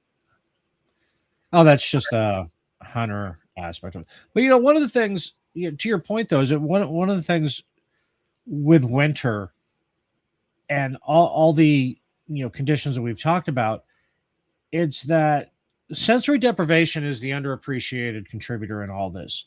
Your winter is basically grayscale. You've got just a completely monotone color palette of white snow, gray sky, dark asphalt, cold, clear nights, a lot of times just completely moonless. Um, all of that reduces visual landmarks. So when you're doing the long drives or the walks and everything, the lack of color variance can induce kind of a mild trance state, similar to highway hypnosis. And in this state, this is when your brain fills in details rather than perceiving them directly. It makes it easier to miss turns, to misinterpret spatial relationships, or to fail to notice environmental hazards. You're talking about just are we not aware? And this all seems mundane on paper, but in practice, it opens the door for the strange, and a traveler becomes a passenger of their own perception. And as well in colder climates, whiteout hallucinations have been well documented in mountaineering literature. Climbers report seeing non-existent trails, hearing voices, sensing movements behind them that stops when they turn. The brain under cold stress begins generating predictive imagery to compensate for the lack of sensory input. So it's kind of the same thing we were talking about before. Your brain starts filling in the spaces to try to make sense when there's basically a lack of input. So as this goes on, this might explain some winter traveler encounters with figures in the fog, though not the cases where multiple witnesses report seeing the same figure in the same location minutes apart. And there's something to that too, because during the winter it's okay. I live in big cat country, so my head is on a swivel during the summer, and during the winter too. But when I'm out, if I'm out cross country skiing or snowshoeing or something, because of the stillness, I am more prone to just constantly look over my shoulder because it's eerie. Even in the most perfect, beautiful winter day conditions when I'm out there, I, it's like a low key paranoia is always just right there. It's that hand that almost touches you. You got to use the Bram Stoker's Dracula, Coppola's one, where when Dracula's fingers just barely graze behind Keanu Reeves. That's all the time. And I already forgive me once again. If you do not have moose there, We don't. I don't know if people appreciate the actual size of a full-grown moose. They will sneak up on you within 20 feet of you, and you will never know it.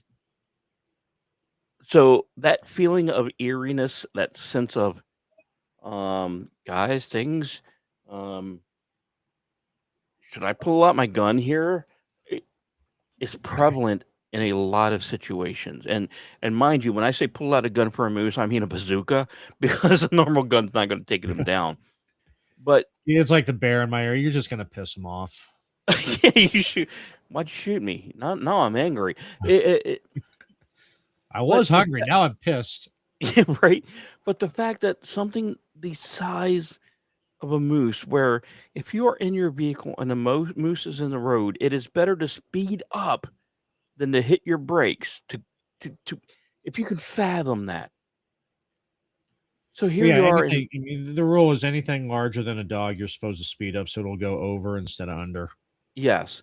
So to have something that magnificent, that huge, sneak up onto you in the grayness, I think it describes an aura of just how unused we still are in those areas, and we really need to have eyes in every direction when we're in this kind of a wintry situation to help prevent some of this.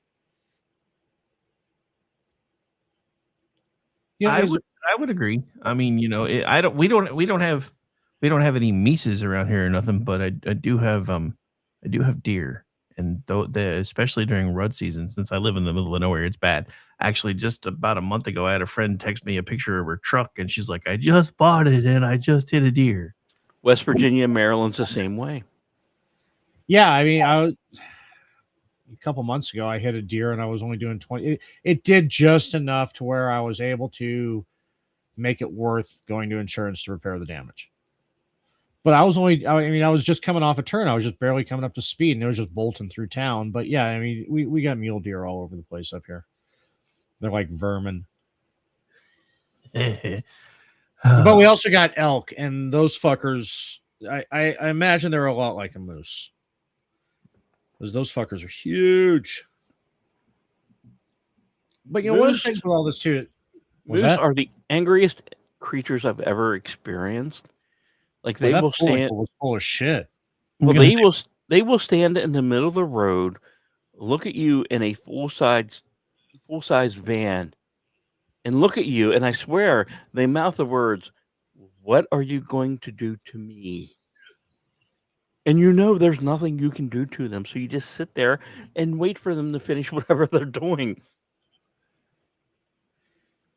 Yeah. Just let them finish. It's easier. Maybe this explains why Natasha and Boris hated Bullwinkle so much. 110%. Maybe they were actually the good guys in that cartoon. There's the thought. Yeah. Boris and Natasha did nothing wrong. But okay, like we talked about earlier, is from a mythical standpoint, winter has always been associated with thinning boundaries. In Norse mythology speaks of the Niflheim, a realm of cold mist where time flows differently. Slavic tales describe the hour that isn't counted, and during deep winter nights. And like I had mentioned before, Inuit stories warn of during blizzards or whiteout conditions, that take people sideways, and that's the one step forward, 6 steps to the right, but you thought you moved forward the whole time. You didn't turn, you just sidestepped without knowing. And I've experienced that. These aren't literal maps of the unknown, but they reflect long-term human experience with winter's ability to distort reality. Well, so this might also explain some of the time distortion effects that we're talking about. So remember the guy from Nevada who reported covering a 40-minute stretch in 15 minutes during a whiteout. According to him, he maintained normal speeds the entire time. So maybe some of this thinning, I mean, maybe that explains why to him he didn't do anything different. It just took him a lot less time. Maybe he slipped. See, and it should have been the other way too, because in whiteout conditions, you should be crawling, right? So to travel that distance, that's a total inversion. But yeah, I was just thinking maybe maybe the thinning boundaries have something to do with some of these time dilation effects or the time speeding up effects that we seem to be talking about a lot today. But there's another point to this, and that's the psychological overlay. So that actually completes the picture. Holiday travel loads the mind with tons and tons and tons of obligations. There's anticipation, there's fatigue, there's emotional noise. A person already stretched thin becomes more susceptible to what we would consider altered perception. It's not a weakness of any kind, it's cognitive bandwidth. Winter reduces sensory feedback and emotional clarity, simultaneously creating a perfect liminal space where the extraordinary masquerades as the ordinary. When you combine all these elements that we've talked about, sensory deprivation, sensory distortion, environmental interference, emotional fatigue, and seasonal liminality, you get a phenomenon that behaves like a corridor between states of being, an actual altered state. Whether it's we've talked about, travelers describe losing minutes, miles, or memories. Some find their way back, and some don't. And the disappearance isn't always physical. Sometimes a person returns but feels displaced. Is it they crossed a threshold and left something behind? This is the domain where winter stops being a backdrop and becomes an active force. It distorts time and it bends perception. It narrows the path between worlds, literal and psychologically. And until travelers slip through the cracks, it's not, magic, and it's not madness. It's just a thinning of reality where all of these forces are combining. That happens to every year when the temperature falls and the world grows quiet. So, and while these theoretical edges are unsettling, they pale compared to the second horror of the holiday season, the one we willingly walk into every November with open wallets and questionable judgment. Because if winter travel fractures time, Black Friday fractures the mind, and it's not always the mind either. There's actual physical fracturing that happens there too. Fractures the bones, fractures the door windows. I mean, one of Go the sorry, not to throw an aside in, but one of the stupidest yet most comical renditions of how Black Friday is for most everybody. You remember the stupid Arnold Schwarzenegger movie Jingle All the Way? God, that just popped up on my Amazon last night. I was like, which one was that? And then I hit the preview on it. I'm like, oh, right. But as somebody who used to Black Friday shop a lot when all my kids were little, I could relate to that movie in so many. Everybody could. That that and Going Postal and a couple other were just 90s axioms. But before we head, excuse me, hang on. Amish is trying not to die. One moment, please. Right. Before we head into the Black Friday stuff, let's get all our final takes on the holiday traveler disappearance. Starting with you, Jeff. I want to give this a thumbs up on plausibility because I am an experienced Vermont driver. I have been to every section of Vermont and Upper New York, and Upper New York is a whole different story that I'll get into someday. There are experiences that I have experienced, sorry for the repeat there, that make no sense. That as if I am fighting the universe when I shouldn't be, where time does slip, where you're driving through a whiteout, a snow squall, and you see exit 5 on 89 South that you just passed, and the next thing you know, when the snow squall disappears, you're at exit 3. Now, that doesn't seem like a grand scale, but in Vermont, you're talking 24 miles, and you can swear you've only gone 5 or 6 minutes, and you don't know how you made it. None of it makes sense. Like you could even stare at say I'm listening to Glenn Beck, and I somehow managed to get 25 miles before he took another commercial break. It doesn't make sense. There's no logical way that happened because Glenn Beck takes a commercial, I swear, every 5 minutes. Yeah. So I was gonna so say Glenn Beck causes me to zone out, so I could almost see it. But yeah, tracking it by commercial breaks, yeah, they're different. yeah, and then my personal experiences and Bennington. Now, I love good theories. I love good conspiracy theories. I love good what if scenarios. There are a lot of instances that you guys have touched on tonight that I have experienced that just does not make any mathematical or logical sense as to why I am experiencing what I am. I think back to my experience at Gettysburg on oh god, it was right around Halloween when I'm sitting on Sniper Hill in Gettysburg. Now, my great, I don't know if it's two greats or three greats grandfather is commemorated at Gettysburg for Sniper Hill. And I remember stepping out of my vehicle and hearing and feeling soldiers rushing through me. And as scary as that was, there have been moments in Vermont in the winter and in Bennington where I have felt more at unease than I have there. And it makes zero sense. So I really do believe there are pockets of conspiracy throughout the United States that just make no logical sense. And I don't know if anyone has ever properly researched them. And I think if we actually spend the time to research these, our understanding of the universe will grow so much. Yeah. I mean, yeah, you're probably not wrong. Rick, what about you? Where you at on this?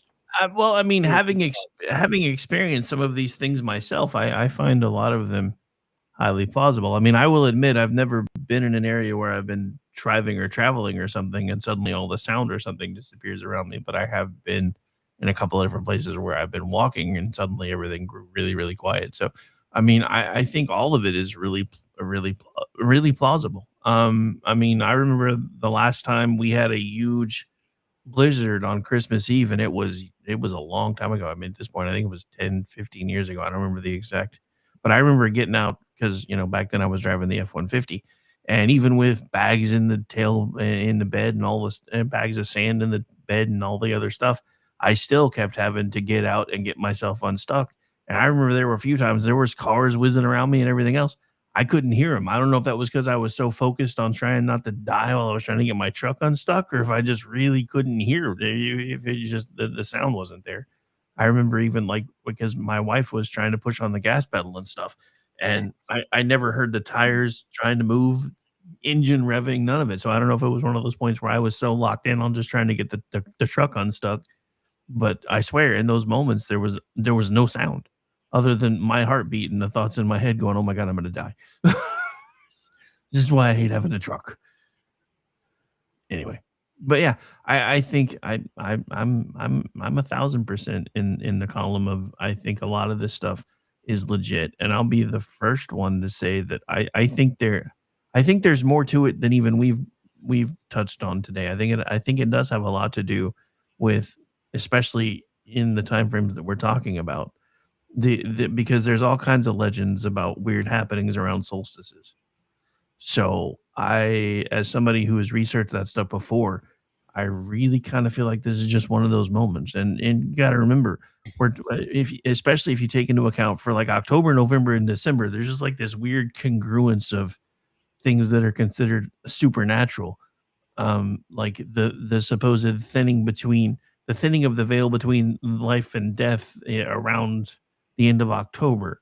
Then you've got the thinning of the ability for there to be the thinning of actual reality during some of these other things that we've been discussing.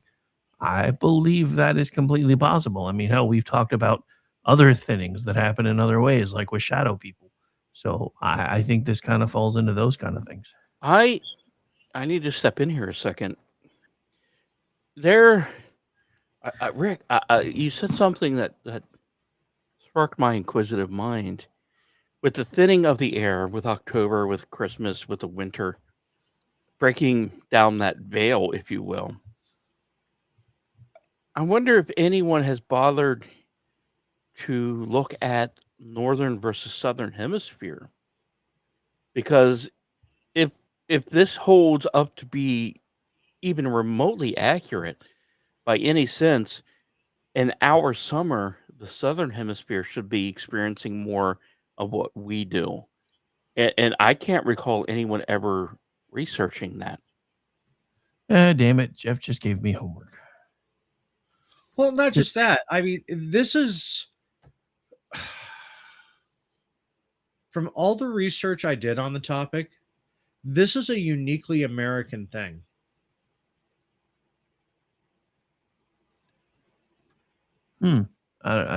I'd have to look, but I would be surprised if it were, though. But Yeah, I would be surprised too, but it's because I know the old world has all the stories about that's where our stories of the thinning of the veil come from. But holiday traveler disappears. I don't know if it's just because the way we do holidays differently, or we're so spread out compared to people in Europe who never really leave their village or their town or their city. If I could add to that, Europe and locations like that have such a deeper history than what we have recorded. Could you explain maybe the Green Children of the Wool Pit as such an experience where they lost track of where they were and showed up in a town speaking a different language? Absolutely. That tracks. I mean, the timing of the year tracks.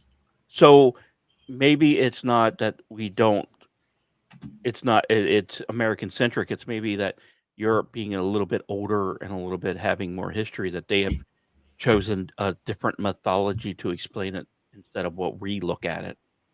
Or for them, it's an axiom. Like, for us, for us, it's new. For them, it's like, yeah, of course. Yeah. Well, you also have to realize most of Europe isn't really allowed to talk about anything anymore either. So True. That's true. So maybe it falls into that kind of thing. Who knows?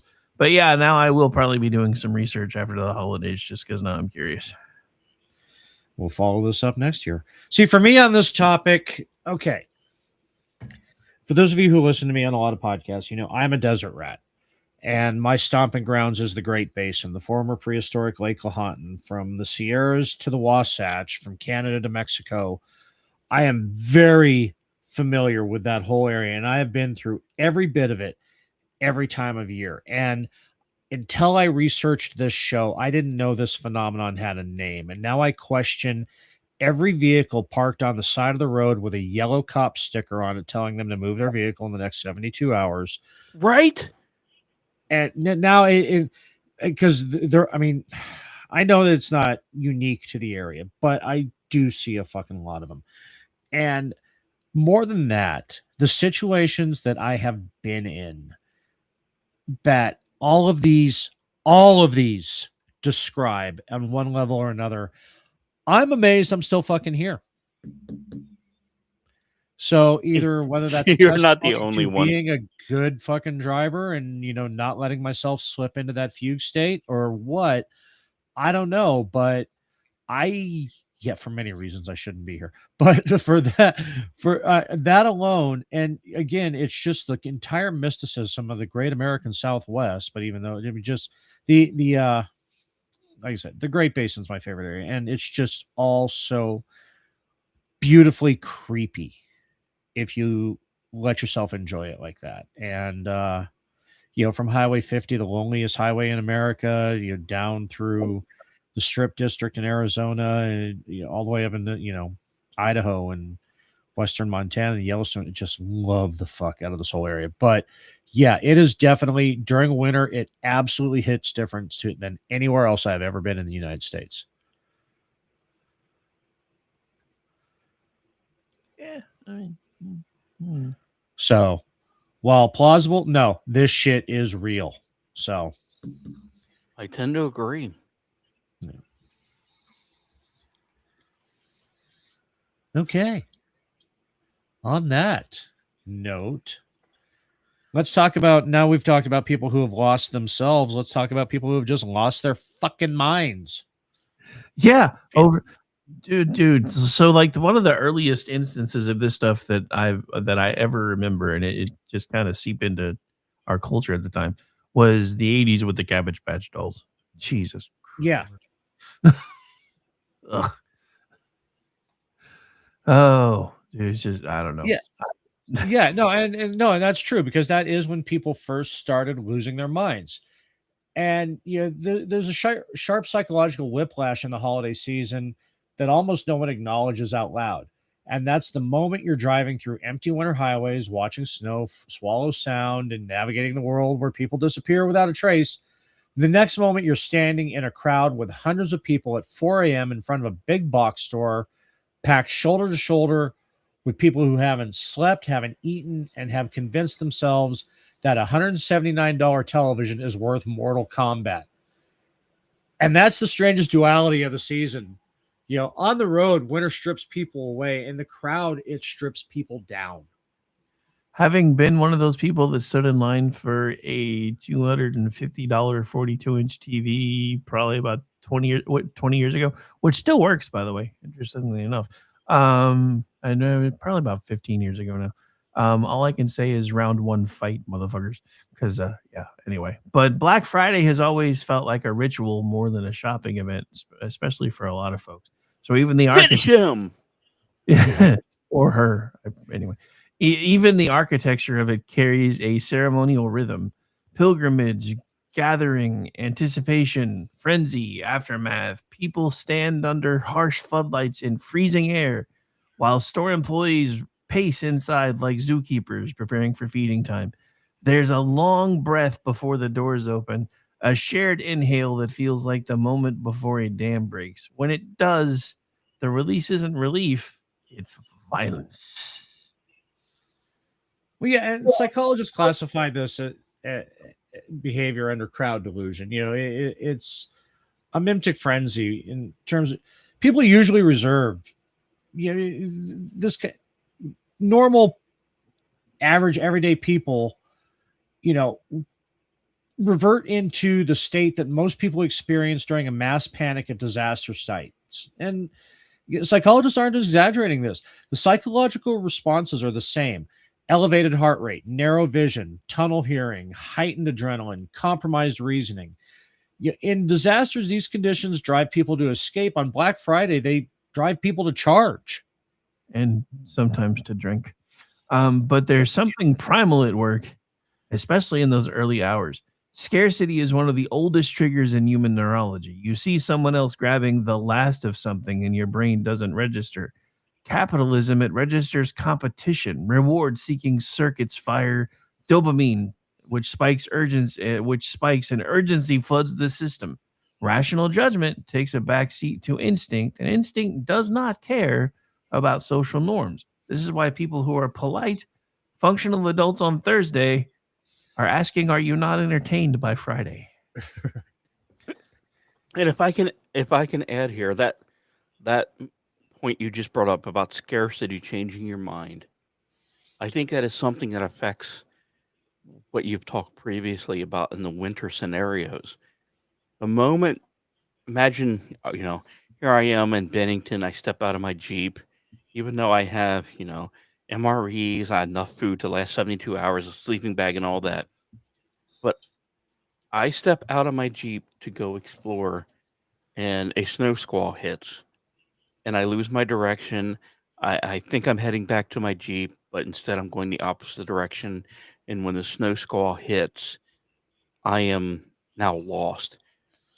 That scarcity reflex that you're talking about here in this event, I think is actually kind of similar, if that makes sense. No, definitely. It's kind of a fight or flight response. Pretty much. And the weird thing about all of this is that Black Friday violence, it's not modern. It's an evolution of the pattern that we have seen back through history. Saturnalia, Boxing Day riots, medieval market crushes, and even pre-industrial winter festivals where scarcity and celebration combine, or more aptly collide.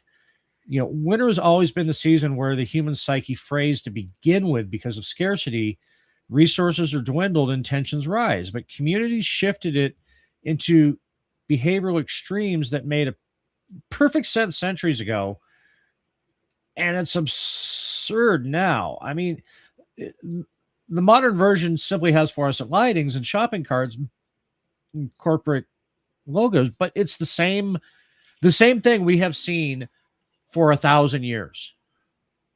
So yeah, along that line, the famous Walmart stampedes are actually textbook case studies in ritual madness. In 2008, a Long Island temporary employee was crushed to death when a crowd of over 2,000 people shattered the sliding doors and surged inwards.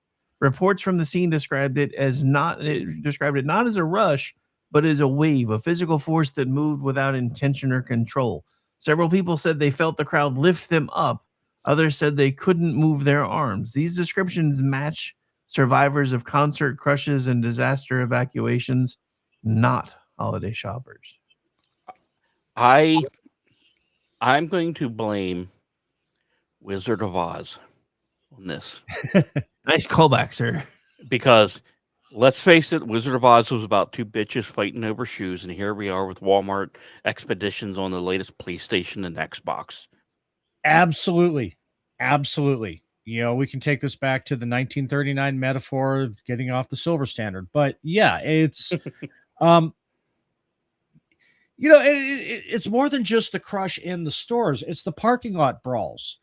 You know, they're the feral edge of the event.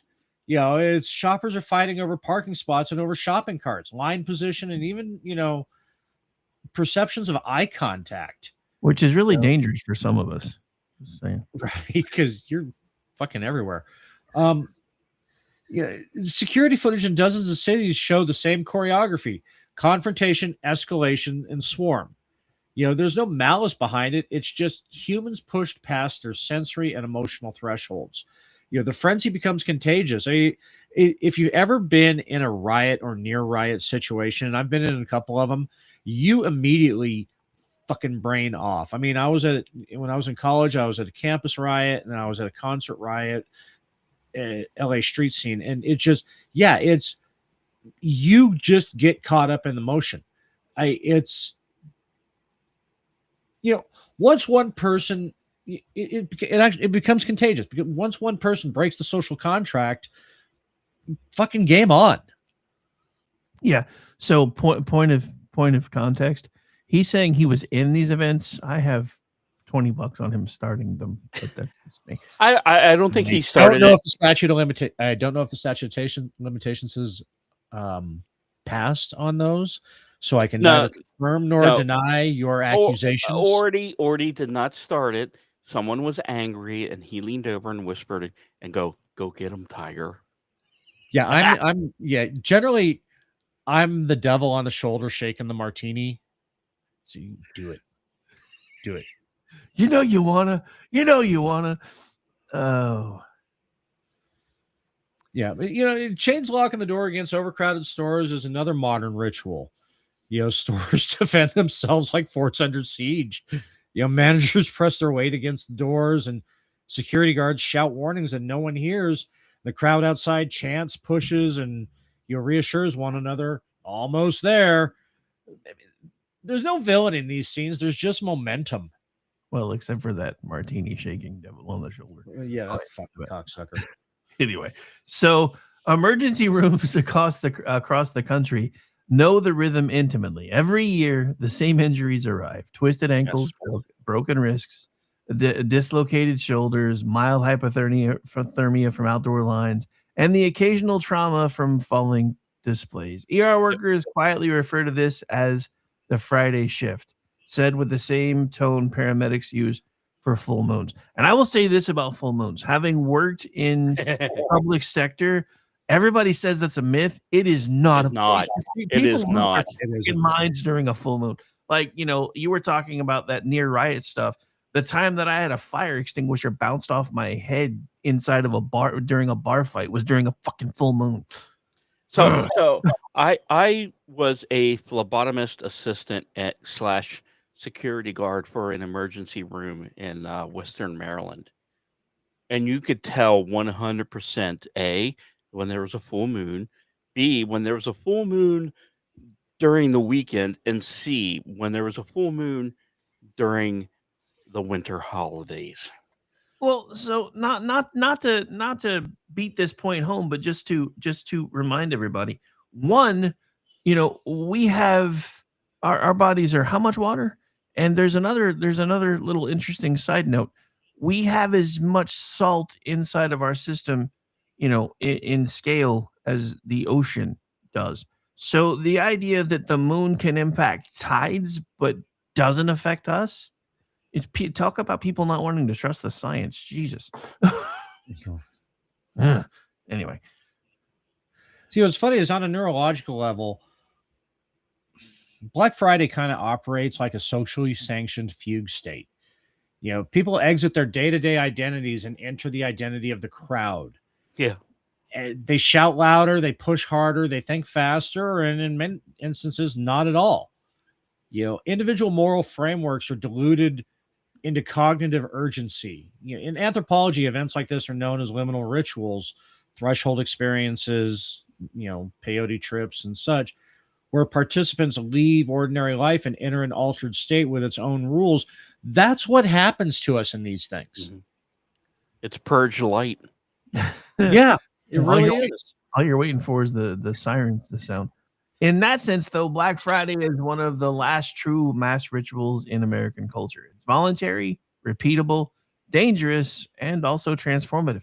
People who would never shove someone in a grocery aisle on a normal day will push through a barrier of bodies for a discounted laptop. And woe to grandma if she gets in the way.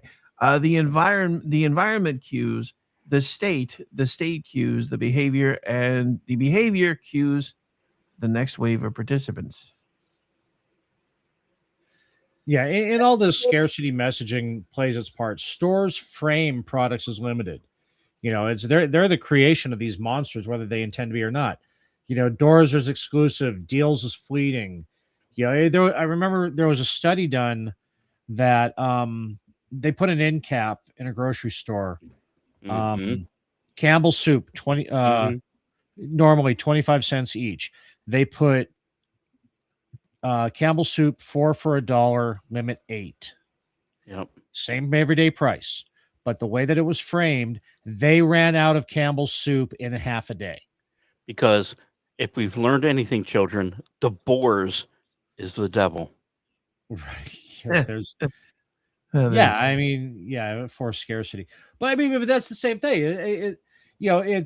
It triggers, without realizing it, shoppers internalize the exact same narrative triggers used in disaster drills and wartime mobilization: limited time, limited stock, while supplies last.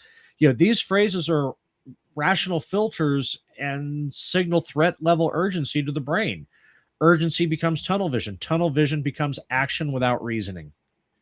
Well, I mean, and the funny thing about these very things that we're talking about, this may be some of the earliest evidence of forms of subliminal messaging, because they're using words that subconsciously trigger your need to acquire. Because I mean, and how many times have we seen this? I mean, we now have an entire societal construct. I mean, not just talking about Black Friday, but we now have an entire societal construct called keeping up with the Joneses, because your neighbor gets a new car and suddenly the car that you bought 3 years ago isn't looking so sharp anymore, and you're like discussing with the spouse, maybe we should get a new car since the neighbors were able to do.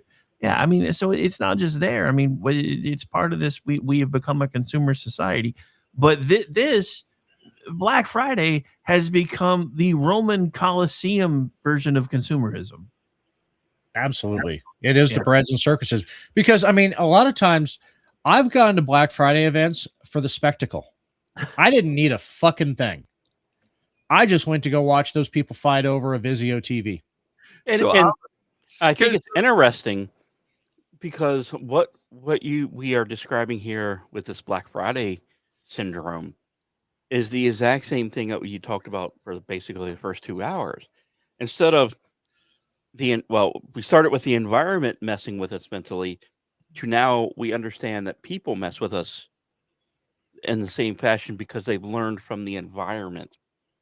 And it's kind of a fascinating study on how easily tricked the human brain is depending on the situation and the environment we're in. It's absolutely brilliant how it happens. I just have to point out that Amish basically did the GIF. He's walking into the electronic system or the electronic section and just flopping out his lawn chair and sitting down. That's true. And, the same study that I referenced earlier. They tracked people walking through grocery stores, and when you're walking through a grocery store, your brain is processing the same amount of data information as rapidly as a fighter pilot in high G combat. You are taking in so much data. Yes. And then when you add scarcity on top of that, like with Black Friday, we spent the last 2 hours talking about how people vanish physically. This is how people vanish psychologically in a crowd. They're still physically present, shoving, grabbing, and shouting, but their sense of self is completely submerged. They are 100% in the moment.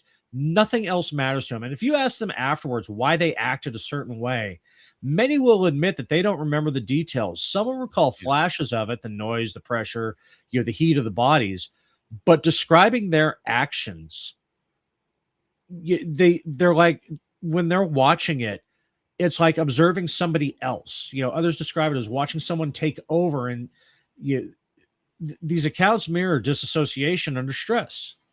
Yeah, and I know we're all gentlemen of a certain age.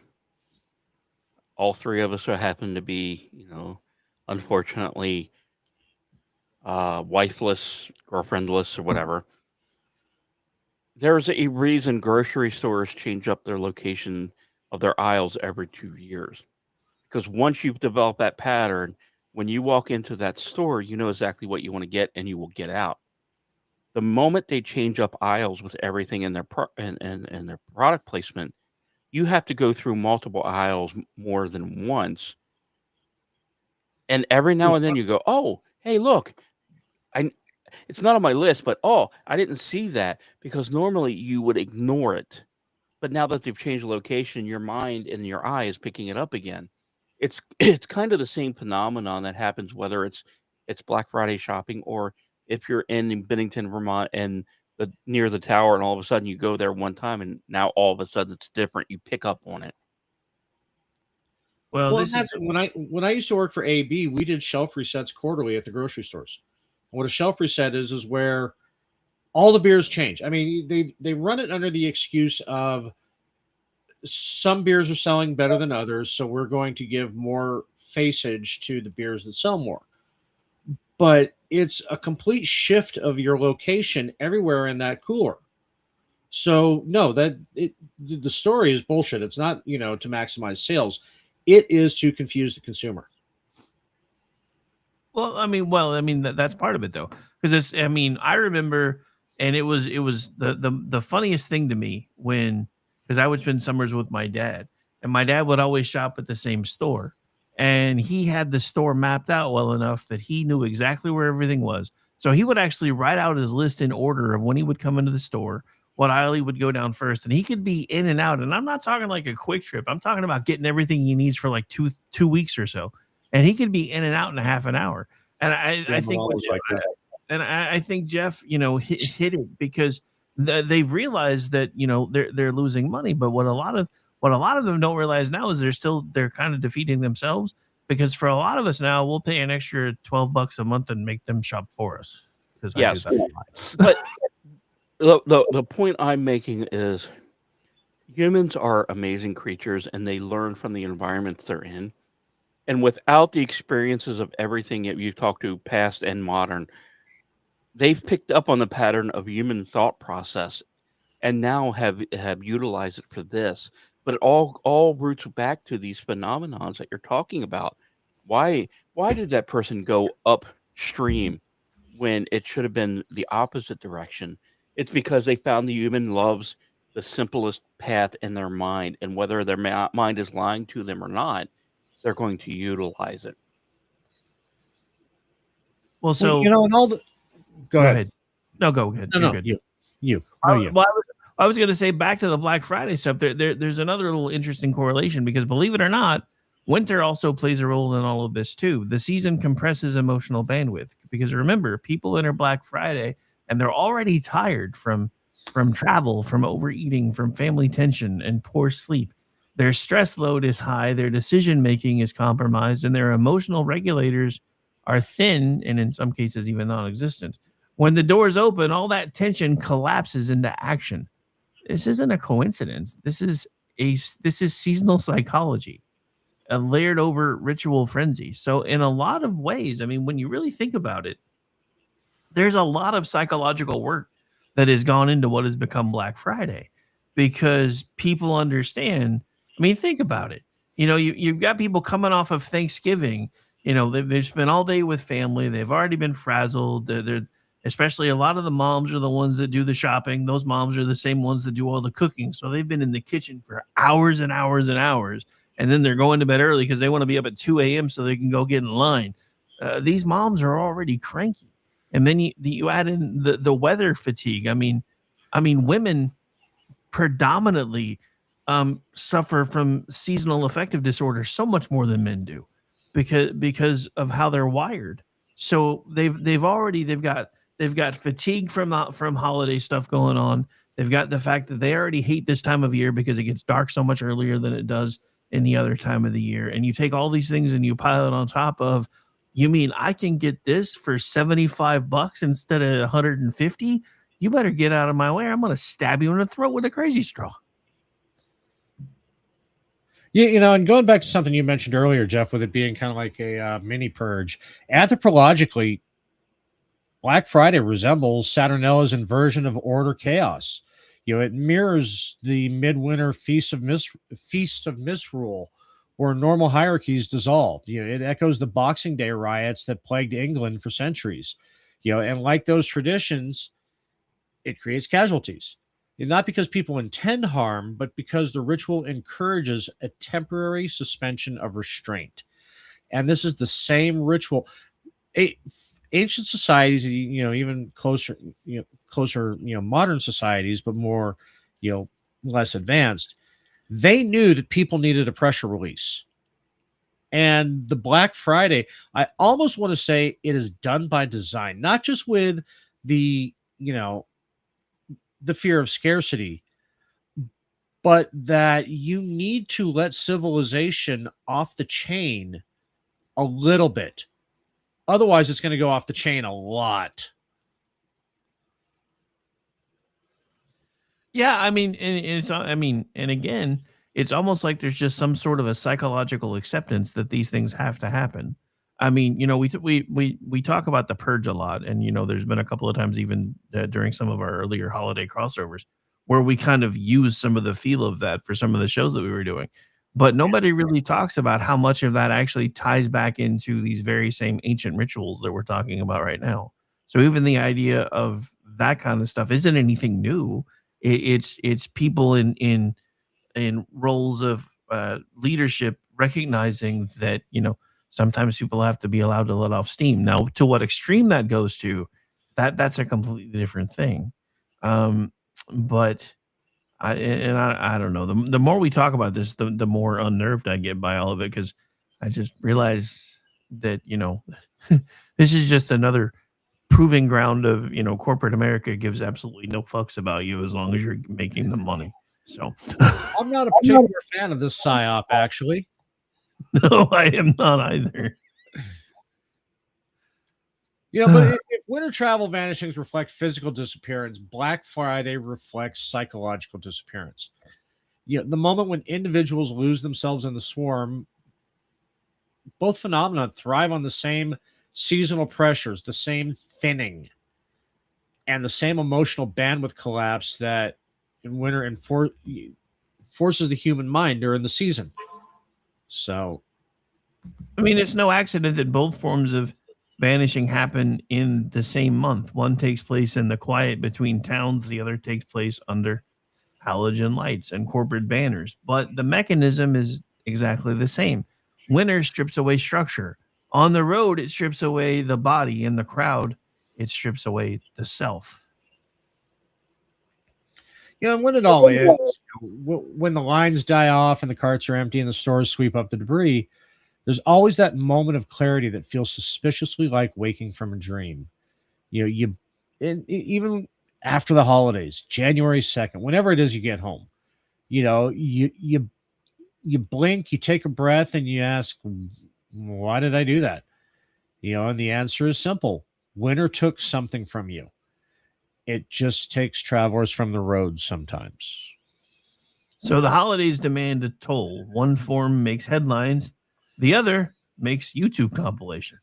But they both stem from the same seasonal fracture, the point where the human mind becomes thin enough for something else to slip through. And that's the unspoken link between missing travelers and Black Friday psychosis. Both are disappearances. One is physical, one psychological. The season often decides which one you get. That is true. That is, yeah. The holidays have a way of stretching people thin in ways that you just don't acknowledge. On the road, it's long, dark between gas stations, and, the drone of the tires on the pavement. Circle K's. And Circle K's, and the white noise of, especially Circle K's. It erases everything but your own breathing. In the crowd, it's the crush of bodies and, the halogen hum and the escalating pulse of urgency that strips people down to instinct. Both environments ask more of us than we realize, and sometimes more than we're prepared to give. And it's always going to take something from us when we're not looking. So travelers who vanish in winter don't walk into myth. They walk into conditions primed to dissolve their presence. Every case, every car left idling, every missing camera frame, every winter fog that swallows headlights underscores how thin the world gets in this season. It's a time when sound disappears, when distance warps, when the line between 2 points breaks into fragments. The holidays make us vulnerable, not because the season is malevolent.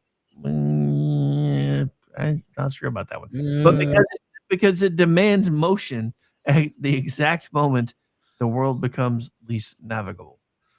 I mean, I don't know if the holiday season is malevolent or not, but some of the human intervention surrounding it, I would say probably is. Well, what ties these phenomena together, it's just the sense of imbalance. It's on the road, the world is too empty, and in the crowd, it's too full.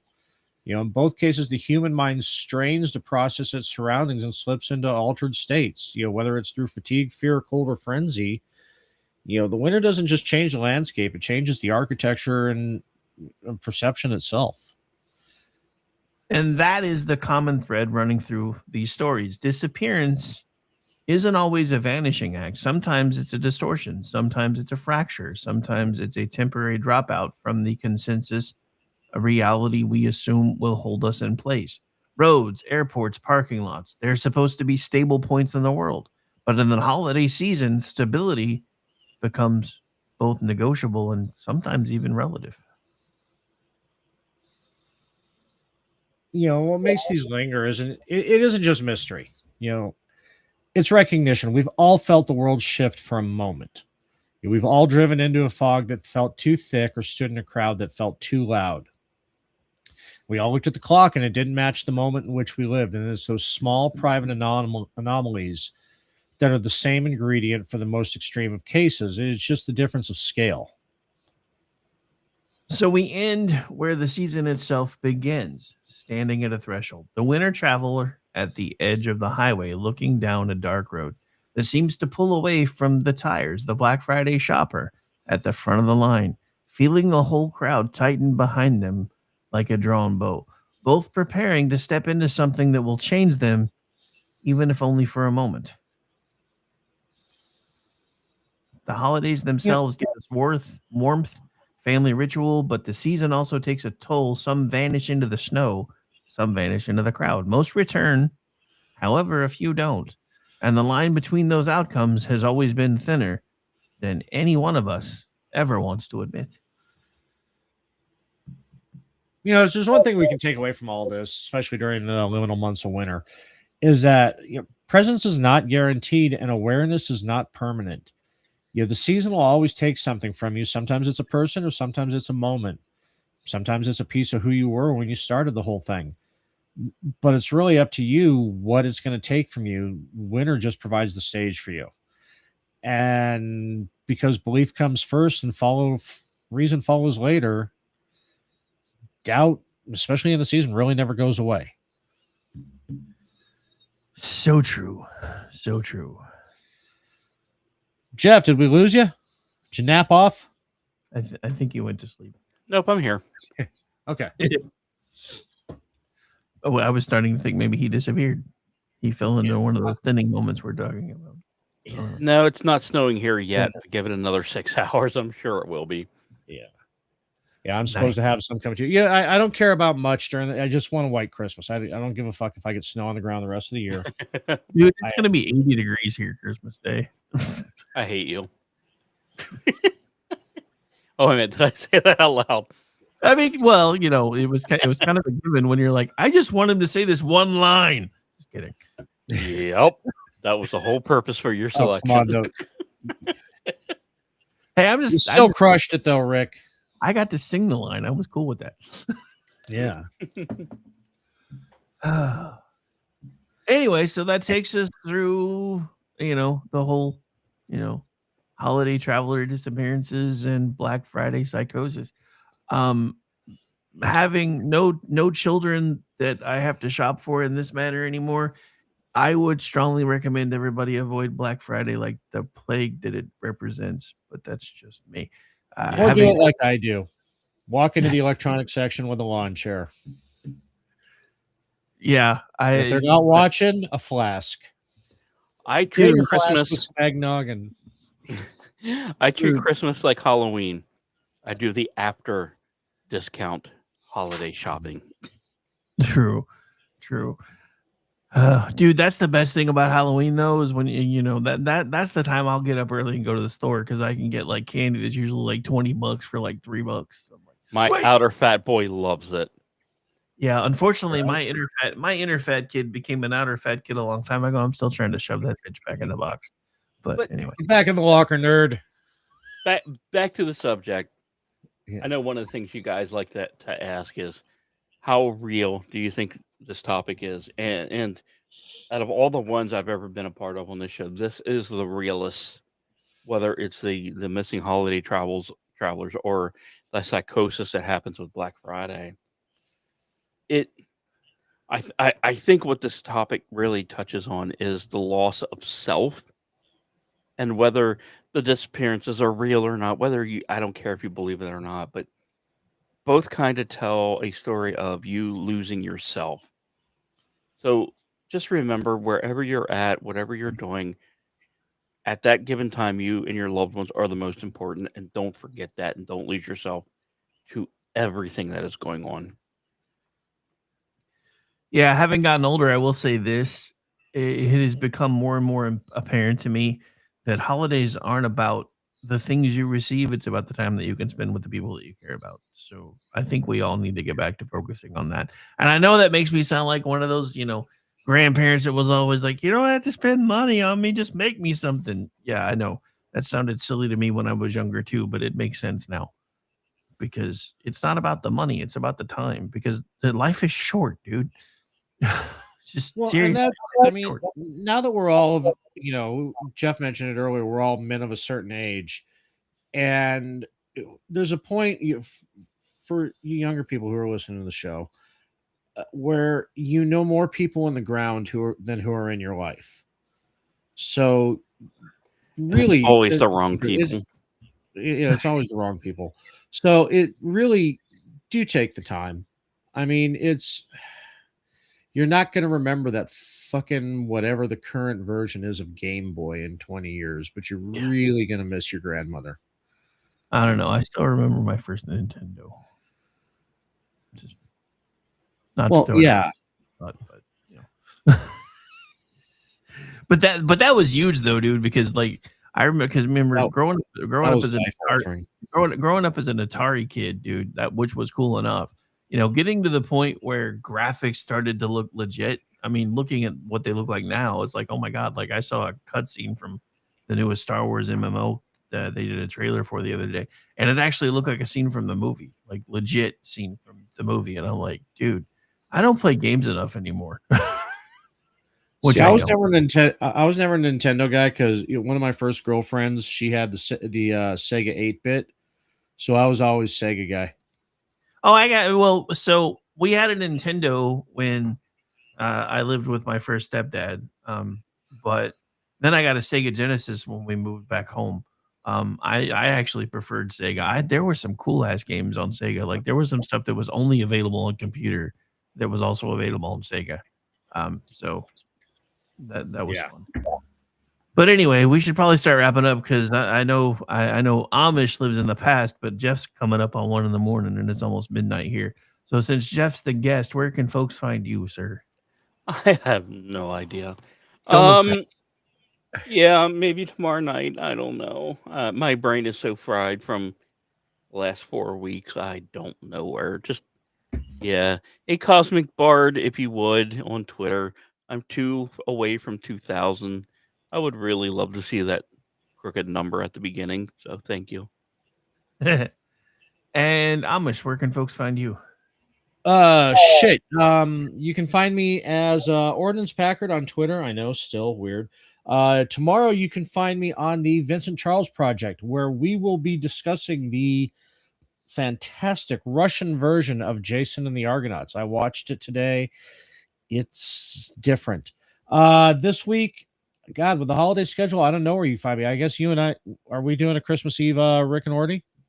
We will not be, because that's one of the only night I actually have plans, because everything else is happening after Christmas. So, but that's fine. I may be on Manorama this week if they have a show. Obviously, Christmas being Thursday, I will not be doing a culture shift.